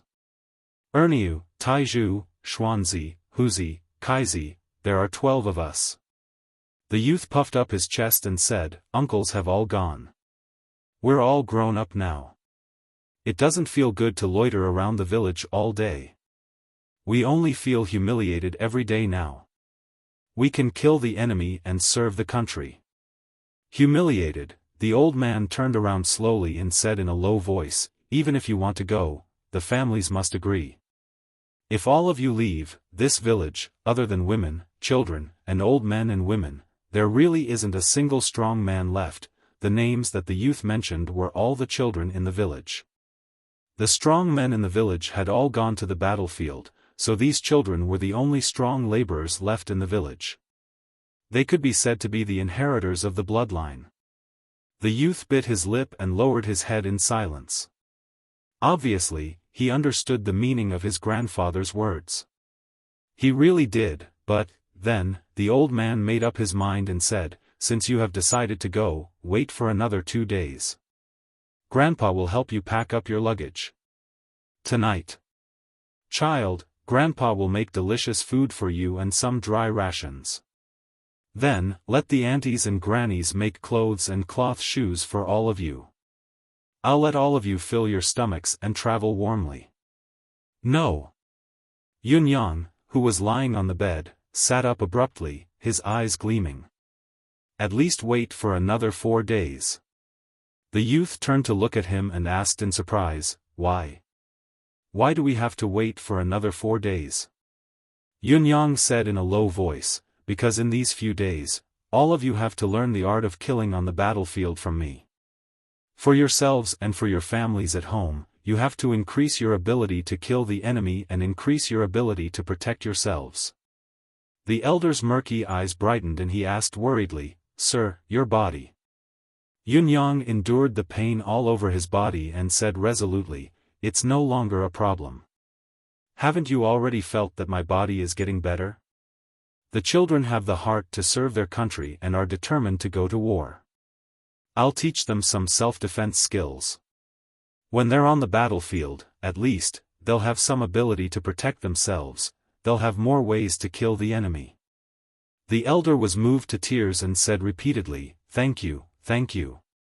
Although the old man was from a remote village, he was experienced in the ways of the world. How could he not know that the so-called self-defense skills were the cultivation methods of superior martial artists? The art was not easily taught.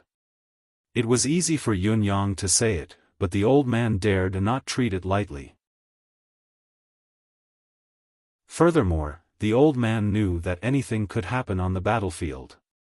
The possibility of accidents happening to new recruits who did not know anything was too high, especially when they were at a disadvantage in terms of combat power.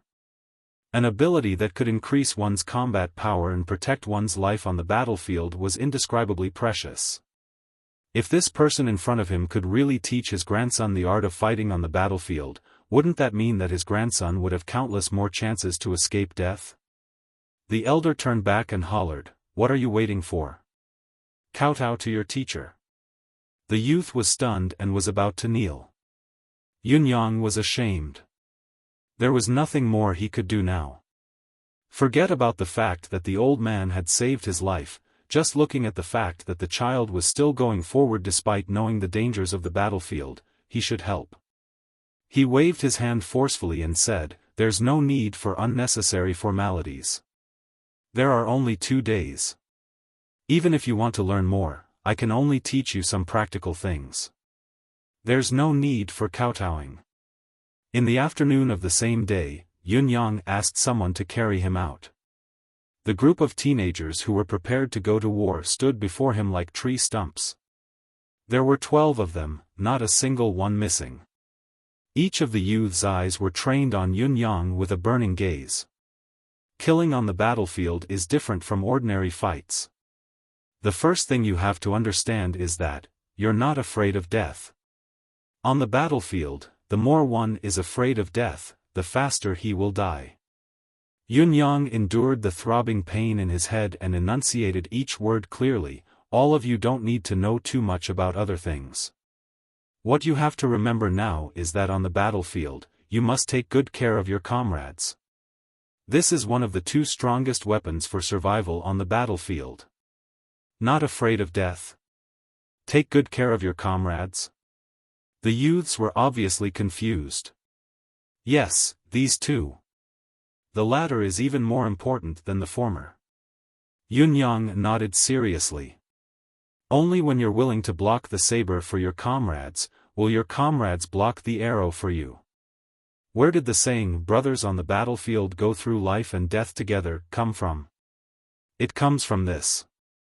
Perhaps, you will die for your comrades, or perhaps, your comrades will die for you. But, as long as everyone thinks of each other and protects their comrades, then, their battle strength will increase by several times out of thin air.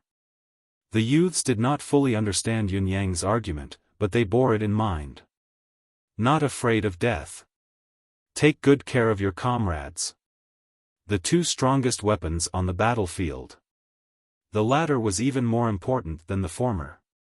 I can only move one hand now. Even if I force myself to move, I can only demonstrate it. I won't demonstrate it to you personally. Now that there are two of you, do as I say. I'll teach you some killing moves on the battlefield. First, with bare hands, how to use a saber, how to use a spear. You don't have to consider other weapons. There's no such thing as elegance on the battlefield. The two weapons I've mentioned just now are the weapons with the greatest lethality on the battlefield. The other weapons, like the long sword, are flashy but not practical. It's hard to put them to good use, so don't try to cultivate them. Besides, there are a lot of ownerless sabers and spears on the battlefield. Even if your own weapon is gone or broken, you can easily grab a weapon that fits your hand. Yun Yang watched as the youths practiced the skills they had just learned. Each of them knew that this was a way to save their lives, so they treated it seriously, not daring to be the slightest bit careless. Now, I'll teach you the art of qi cultivation and breathing. Yun Yang thought about it and said, the effect of this art is effective. It won't make you martial artists or cultivators, but it complements the recovery of your physical strength on the battlefield. The effect is immediate. If you still want to learn something else, I'll teach you after you come back alive from the battlefield. Remember, if you can come back alive from the battlefield, I'll really teach you a profound cultivation method and embark on the path of cultivation. Of course, the youths did not know the weight of Yun Yang's promise. All they could do was nod with a silly smile. It was not that Yun Yang was being selfish and unwilling to impart the advanced cultivation method to these youths, but he knew that it was too late to impart any advanced cultivation method to them now. The war would probably be over by the time they could cultivate a cultivation method of that level, just by the time they could sense the qi in their cultivation. Only the breathing method that Yun Yang had taught them that could recover their physical strength and the method to train their muscles and bones were the most practical. For the rest of the afternoon and night, the youths were sweating in the yard as they trained diligently. No matter when, don't fight with all your strength. No matter what, you have to preserve some of your energy so that you have room to breathe. The comrades beside you are the closest people to you. On the battlefield, they're closer than parents and brothers. Don't look down on anyone, even if you can beat 10 of them with one hand. Even when you're the most tired, remember to shout the slogan. Yun Yang taught them patiently, when you're exhausted, shout the slogan together with others who are equally tired. It'll regenerate a surge of energy in your body that has no potential. This energy is called faith. What slogan should we shout then? What's the most useful slogan? A youth asked foolishly. Yunyang thought about it and said, the most useful one is to shout that Yutong is undefeated, we have a home. For our parents, for our family. For the future. Brothers, let's fight. Yunyang knew very well that such seemingly useless and aimless slogans could often be extraordinarily effective in a life-and-death moment on the battlefield. When a person shouted out the hot-bloodedness in his chest in a desperate situation, it would increase his strength inexplicably. At the very least, that strength would be able to support him to fight with his life on the line. The next day, Yunyang was still urging the youths to cultivate, to practice killing and to practice ways to preserve their lives. Only at night did they practice breathing in place of sleep. Although they had only been cultivating for a short period of time, the breathing method was effective immediately. Although the youths were still new to it, they could already feel the benefits of this method. Using it to replace sleep, not only would they not feel tired the next day, they would also be more focused. This further strengthened their belief in what Yunyang had taught them. Yunyang had gained a lot from this day and night as well. He could clearly feel the powerful potential within his body being unleashed faster and faster. The broken bones in his body were beginning to feel itchy, a sign that he was about to recover. Recover a little faster. Recover faster. It was the morning of the fourth day. Each of the youths was carrying a huge backpack, standing straight in front of Yunyang. Yes, they were departing today. No matter how reluctant they were, they had to embark on this journey to war. In the bags on their backs were the rations, clothes, and a pair of cloth shoes with 1,000 soles that were finely stitched together. Almost all the resources of the entire village had been gathered in these backpacks. Some women stood on the road outside, trying their best not to let their children see their sorrow, but tears still fell uncontrollably. Thank you, teacher. There was a loud cry. The 12 youths knelt on the ground in unison and kowtowed to Yunyang 9 times. Yutong has the 9 supremes, so Yutong's most respectful greeting to others is to kowtow 9 times. To you, we must do so, even though you're not willing to admit that we're your disciples. In Yutong, as long as someone kowtowed to him 9 times out of gratitude, it meant that this person respected him as much as he respected the 9 supremes. This was the highest form of reverence, the highest form of respect. Get up, all of you. Yunyang said in a low voice, I have a letter that I need all of you to deliver.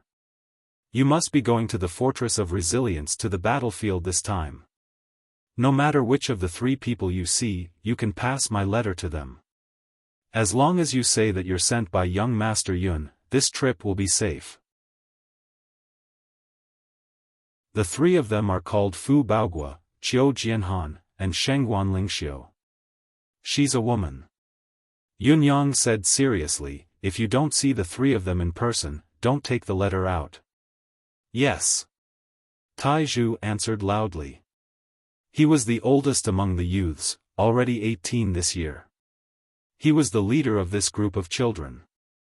He went forward to receive the letter respectfully and carefully placed it in the pocket of his shirt that was closest to his body. The others, including the elderly, felt that the first 2 names sounded familiar, as if they had heard them somewhere before, but they did not think too much about it. After all, no one would have thought that a soldier who had been crippled on the battlefield would actually know the 2 marshals of the empire. They did not know that this letter, this message, was the true life-saving talisman of the 12 youths. If they ask me about young Master Yun's whereabouts, just tell them that I'll be there soon. Half a month at most. Yunyang said, also, all of you must use the breathing method I've taught you, even if you're sleeping during the journey. Don't slack off for even a moment. It's best if you can make it your instinct and get used to it. Practice your combat skills every day, no less than 6 hours are allowed, no matter how tiring the journey is. That's the foundation for your survival on the battlefield. Do you understand? The youth's eyes glowed as they committed every word to memory, etching it deep into their hearts. The entire village carried Yunyang to send the 12 youths off. Everyone was smiling. Go in peace. This is the time for men to use their martial arts, to kill the enemy and serve the country, to make contributions. We're here at home. You don't have to worry about anything. The 12 youths knelt at the end of the road and kowtowed respectfully to the entire village. They then stood up and turned to leave, not a single one of them looking back. The morning sun shone on their backs like they were covered in a layer of colorful clouds. Seeing that the youths' silhouettes could no longer be seen, sorrowful cries could be heard from the crowd that was sending them off. The ultimate battle of millions of troops from both empires. The ultimate battle that would decide the fate and well-being of the nation. The extreme battle that would annihilate an entire nation. How much could the strength of 12 youths be worth? These 12 youths would probably be drowned by the army once they reached the battlefield. Would they be able to see them return safely in this lifetime? Who knew how many of them would return when the 12 of them left today? No one had the slightest confidence in this. There was only hope, only blessings. How many youths in the entire empire of Yutong would step into the battlefield with their blood boiling? The feelings of these thousands of families were the same.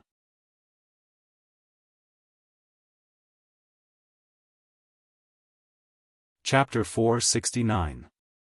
After another 2 days, Yun Yang's injuries were getting better and he could already stand up. Although he still could not exert any strength in his broken leg, he could already limp a little. This was undoubtedly a huge improvement. What made Yun Yang even happier was that the agony in his mind, the agony that had been gnawing at his bones, had almost disappeared. Yun Yang felt that his injuries were getting better and tried to channel some mystical qi again.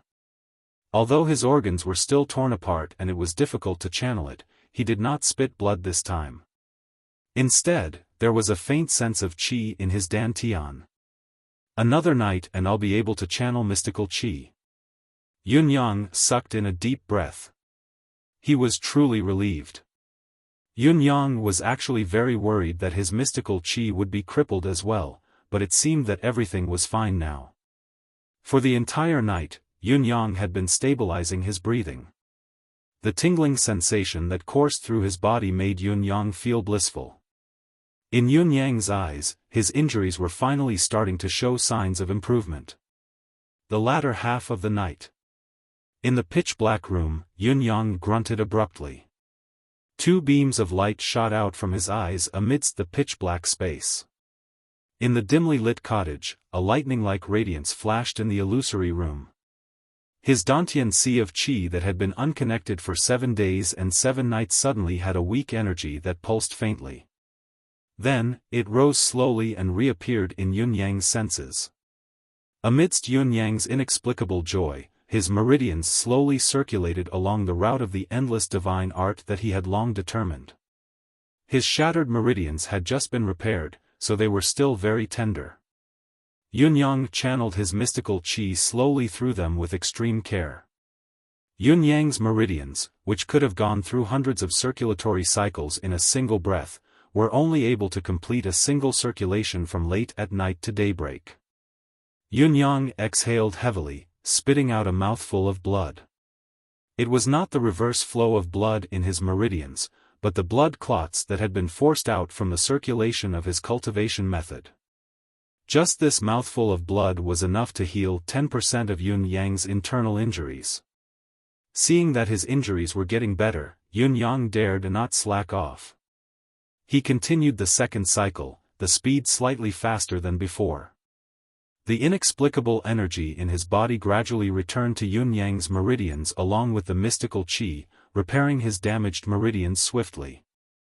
As he continued to cultivate, Yun Yang slowly entered the state of oblivion that he had not experienced for a long time. The old physician woke up early in the morning and came to Yun Yang's room to take a look. He saw his patient lying flat on the bed, his breathing abnormally even, with barely visible intervals between each exhale and exhale. A layer of white air was slowly rising from his body. As the white mist rose like the morning mist, the bruises on his face also slowly faded. Such a heavy injury was actually recovering at a speed visible to the naked eye. Seeing this, the old physician could not help but be shocked. He instantly thought of some legendary figures. Could it be that the person I saved is actually an extraordinary person? A general in the military? But this person is obviously very young. He's definitely not someone who can maintain his youthful looks like the legends say. As the mystical qi circulated, the endless divine art was slowly activated. Yun Yang's original appearance was revealed as well. Looking at the face that was slowly showing its delicate features, the old man dared not believe that the person before him was some important figure. The person before him was too young indeed. Even if he was compared to the 12 youths who had just left the village, he would not be much older. The endless divine art. Ceaseless thought, ceaseless growth. Ceaseless qi, ceaseless growth. Now, Yun Yang could truly be considered to have entered the unique cultivation state of the endless divine art, ceaseless thought. Ceaseless thought. Yun Yang's body was gradually enveloped by the white mist. It was as if a giant steamer had appeared in the room. His meridians were recovering bit by bit, gradually becoming smoother and more flexible. As the meridians strengthened, the speed of mystical qi circulation increased as well. When noon came, a peculiar cracking sound came from Yun Yang's body. It was the sound of his dislocated bones returning to their original positions in an instant. The moment they were restored, his internal organs churned immediately. Yun Yang opened his mouth and spat out a mouthful of purplish-red blood. What followed was a series of violent panting. Although this action had forcefully interrupted the cultivation method that was being channeled, it had also forced out most of the extravasated blood in his body. After spitting out the purplish-red extravasated blood, Yun Yang felt more than twice as light as before. Instinctively, he wanted to get off the bed. Just as his broken leg touched the ground, an excruciating pain and a soreness that seemed to penetrate into his bones assaulted him simultaneously. Yun Yang endured the pain and realized that he could actually stand, steadily, but he still could not move one of his legs. As long as I can start again, I can be at ease. Everything after this will all come back to me. The day of Yun Yang's return is not far away. Yun Yang's gaze was determined. He still could not contact Emmy, and the manifestation power of the 9 Supremes was almost non-existent. His cultivation methods like the holy water charm could not be executed either. It was as if they did not exist at all. However, Yun Yang firmly believed that his various abilities would return sooner or later. The most important thing now was still to recover. He had to recover his body to its optimal state before discussing the follow-up. When the old physician returned from seeing a patient, he realized that Yun Yang, who had been lying on the bed yesterday, was already pacing slowly in the yard. Yun Yang had even greeted him with a timely smile when he saw him. The old physician was even more astonished, his eyes wide and mouth agape, his heart pounding in fear. Wasn't this progress a little too fast? It was such a serious injury, especially that leg. It was clearly broken. He had personally confirmed it and fixed it with his own hands. Why did you come out? Your leg has just been broken, you mustn't be impatient.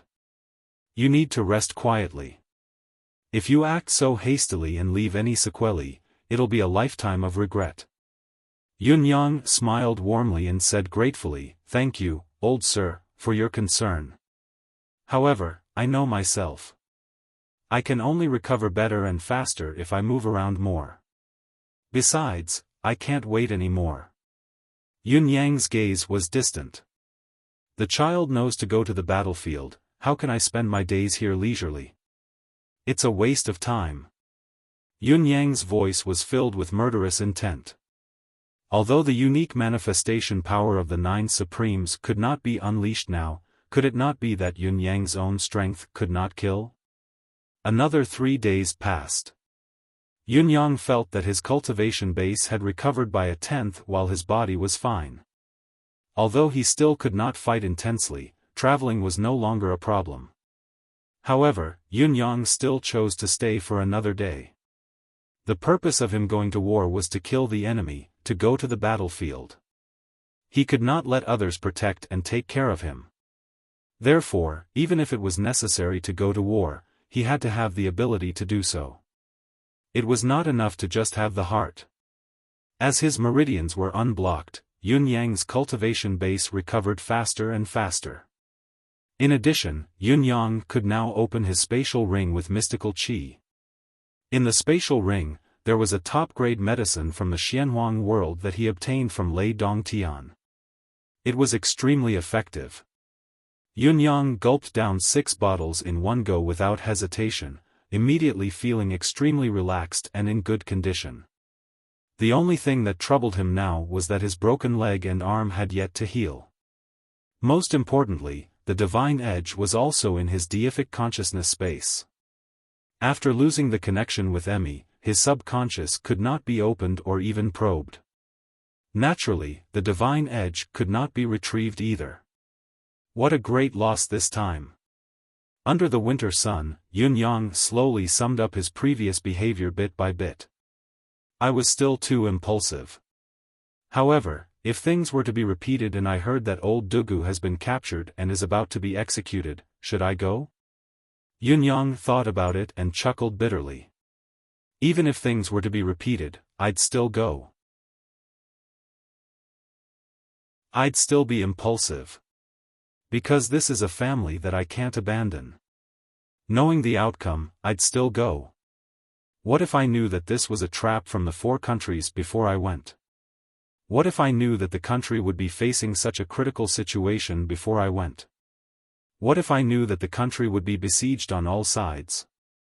What if the country was in danger of being destroyed? Yun Yang's heart was filled with contradictions. His impulsive mentality still held the upper hand, but his rationality told him that he should not go if that was the case. If he did not go, no matter what the reason was, be it for the country or the people, the condemnation of his conscience would follow him for life. A man's greatest hatred is an unfaithful wife and an unfilial son. A man's greatest helplessness is that it's hard to be loyal and filial at the same time. Yun Yang heaved a deep sigh. At this moment, he could empathize with these words. It was fortunate that he was not ambushed in the sky above the battlefield. If Mr. Nian had not intercepted him midway and had chosen to wait for him on the battlefield, he, one of the 9 Supremes, would have been killed on the spot under the watchful eyes of millions of Yutong's soldiers, unable to retaliate at all. The morale of the army would have been reduced to nothing in an instant. If that happened, Yutong would truly be done for. On this very night, the old physician watched Yun Yang pack his things quietly and asked worriedly, Are you leaving now? Your injuries. The old man's eyes were filled with worry. From his point of view, Yun Yang could not move at all. No matter how he recuperated, he would need at least 2 to 3 months. However, Yun Yang had made up his mind and was determined to leave. He could not stop him no matter what.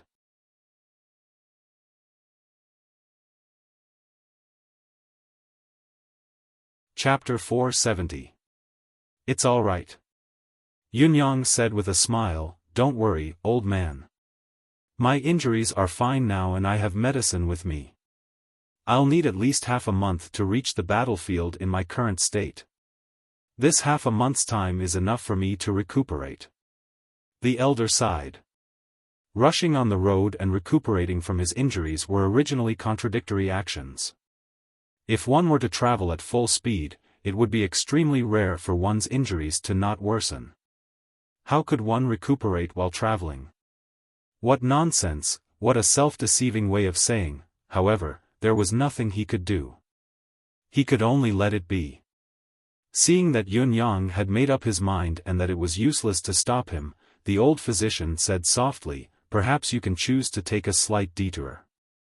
You'll see a grassland after going over this mountain we're at. As long as you don't go too deep into the forest, you won't encounter any dangerous mystical beasts. Yun Yang asked. What did the elder mean by saying this? Time was running out now and he still wanted him to take a detour? Even if there was no danger, it was still a completely different choice. Could there be another meaning to it? On that vast grassland, there are herds of wild horses. The elder said, there are at least hundreds of thousands of them, maybe even more. Since you have a profound cultivation base, it shouldn't be difficult to capture a wild horse. I believe it'll be a great help to this journey if you have an extra leg. No matter what, it can save you some energy to recuperate. Yun Yang was hit with a sudden realization when he heard the explanation. He then recalled that almost every family in this small village had horses and each of them was an outstanding breed. When the 12 teenagers had left, the warhorses that they had brought along were all of superior quality. So, this was the root of it all. I'll go take a look. Yun Yang was tempted. With his leg in this state, it would save him a lot of energy if he had a good horse. Late at night, Yun Yang left quietly, not informing the rest of the villagers. Only the old man was there to send him off. Unexpectedly, when the elder sent Yun Yang out of the door, he realized that half of the village had come. She stood quietly in the night sky, watching Yun Yang leave. A few old men trembled as they stepped forward. Behind them were a few women. The old man took the 2 parcels from the women and said sincerely, "Warrior, you're going to the battlefield to fight for Yutong. You must be careful. My generation is old and weak, and can no longer set foot on the battlefield. The women at home have worked overnight to make 10 pairs of cloth shoes, 20 caddies of flatbread, and a harness. This is just a small token of our appreciation. Please accept it to strengthen your morale." Looking around, Yun Yang could clearly see that there were a few women in the crowd who were paying special attention to him. Each of them had a small parcel in their hands. Those women were the mothers of the 12 boys who had left. Yun Yang felt a sudden surge of warmth in his heart. There was a heartfelt envy that he could not suppress. Up until now, what Yun Yang had desired the most in this life of his was the care of his family. He did not know if it was a trick of the heavens, but not only had he lost his parents since he was young and lost his blood ties, every family that Yun Yang had acknowledged until now had a difficult life. The 9 Supremes, Yun Zuyu, and Old Dugu had all had a hard time meeting him again. Ji Lingxi and Yu Rulan had inexplicably provoked a peerless expert like Lei Dongtian and had not been able to return to their original selves for years. All of these seemed to be telling those who were close to Yun Yang that there were no exceptions, no exceptions. However, it was also because of this that Yun Yang was even more envious of those who were cared for by their family, cherishing that care even more. "Thank you." Yun Yang accepted the parcel solemnly and carried it carefully on his back. He bowed deeply. "Thank you. Take care, my fellow villagers. If I can survive this battle, I shall come back to reunite with all of you again. Warrior is no ordinary man. You will be able to make a name for yourself on this trip. You will be conferred the title of Marquis and General in the next dynasty, a Duke and Marquis for generations to come. It is truly heaven that Yutong is not going to perish in this war." The few elders looked at him solemnly, their voices sincere as if they were making an oath. At this time, the mothers of the children walked out together. Warrior is the teacher of those children. The mothers of those children know that Warrior is leaving, so they have to do their best. However, Warrior has 2 hands and is injured, so you can't carry too much. This old and useless one has made the decision to let each of them sew 2 pairs of cloth shoes. Please don't mind, Warrior, fill them in your luggage. Yun Yang's Adam's apple bobbed, not knowing what to say. 24 pairs of cloth shoes with 1,000 layers of soles were placed neatly in front of him. Each pair was sewn with the sturdiest linen thread, the stitches meticulous. The soles were the real 1,000 layers of soles made from home starch. The uppers were made of the sturdiest metal thread snakeskin. Lastly, the upper was the most common and soft fabric, but there was a thin layer of cotton sewn inside. Although it was not aesthetically pleasing, it was definitely sturdy, comfortable, and durable. This was the most practical and best parting gift. It was also the most homely gift Yun Yang had ever received in his life. "Thank you." Yun Yang bowed solemnly and said, "If I can meet a few young fellows on this trip to the military, I'll do my best to watch over them. I hope that all 12 of them can return safely." The 12 women bowed at the same time, their eyes filled with gratitude. "Thank you for your care, teacher." Their attitudes were so pious. It was as if a promise from the person before them could ensure the safety of their sons amidst the thousands of soldiers. Yes, at least to them, this promise was undeniable. In reality, however, even if Yun Yang had not lost the power of the 9 Supremes, he dared not guarantee the safety of anyone on the battlefield. He could only say that he would do his best, that he would do his best. "Have a safe journey, warrior. May you succeed." The entire village, old and young, women and children, bowed at the same time, their voices sonorous. "Defeat Dongxian, strengthen Yutang. Bless our people, protect our people." Yun Yang, who was carrying a huge bag, bowed solemnly as well. Then, he strode away, just like the 12 youths that day, without turning back. Because he knew that everyone was looking at his back. The more determined he was, the more confident he was. If he were to turn back now, it would only make him look guilty and cause them to doubt the safety of their children. This was not a situation Yun Yang would like to see. Yun Yang's silhouette finally disappeared at the intersection, just like the 12 youths that day. No one knew when he would return. Up until now, no one in the village had moved. Only soft sighs came from the mouths of the people. "What a fine young man." The old physician sighed and did not continue. After a long while, the crowd dispersed. When they returned home, everyone in the family couldn't help but let out a cry of surprise. On the table of each household, there were 2 heavy ingots of gold. Each ingot of gold was at least 10 taels. 2 ingots of gold could at least ensure that these families would not have to worry about food and clothing for the next few years. Everyone went out to inquire, only to find out that each household had 2 ingots of gold. There was nothing more, nothing less. No one doubted the origin of the gold. Everyone knew that the gold had been secretly placed in his house by the warrior who had just left. However, no one had noticed when he had done it. Other than the 2 ingots of gold, there was also a letter on the old physician's table. There were a few lines of cursive handwriting on the letter. "Pearls and jade are not as valuable as the human heart, how can gold buy deep feelings? The young serve the country, the women and children continue to make a living. Do not despise this small token of my appreciation. I shall do my best to ensure the safety of the children in this village when I go to the battlefield. Rest assured, father and elder. When the day of victory comes, we shall drink together. We shall not return until we are drunk, that is the joy of life." There was no signature at the bottom. However, the old doctor knew who wrote it. His body trembled and tears of excitement filled his eyes. He then took out the note and showed it to everyone in the village. Everyone was indescribably grateful and their hearts felt a lot more at ease.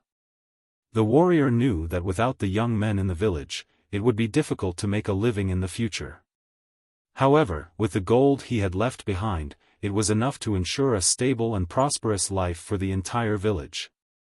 Even if the war were to last for 3 to 5 years, the gold would be enough.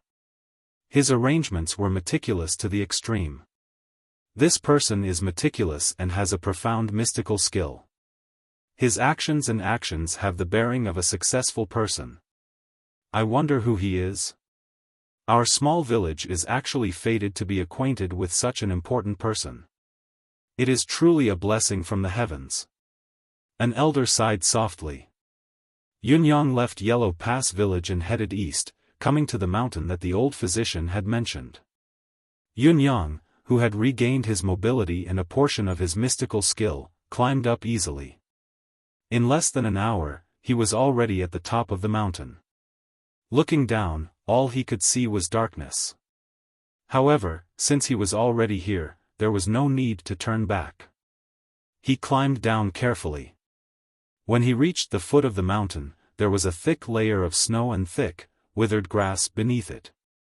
There seemed to be the sound of galloping horses coming and going from afar.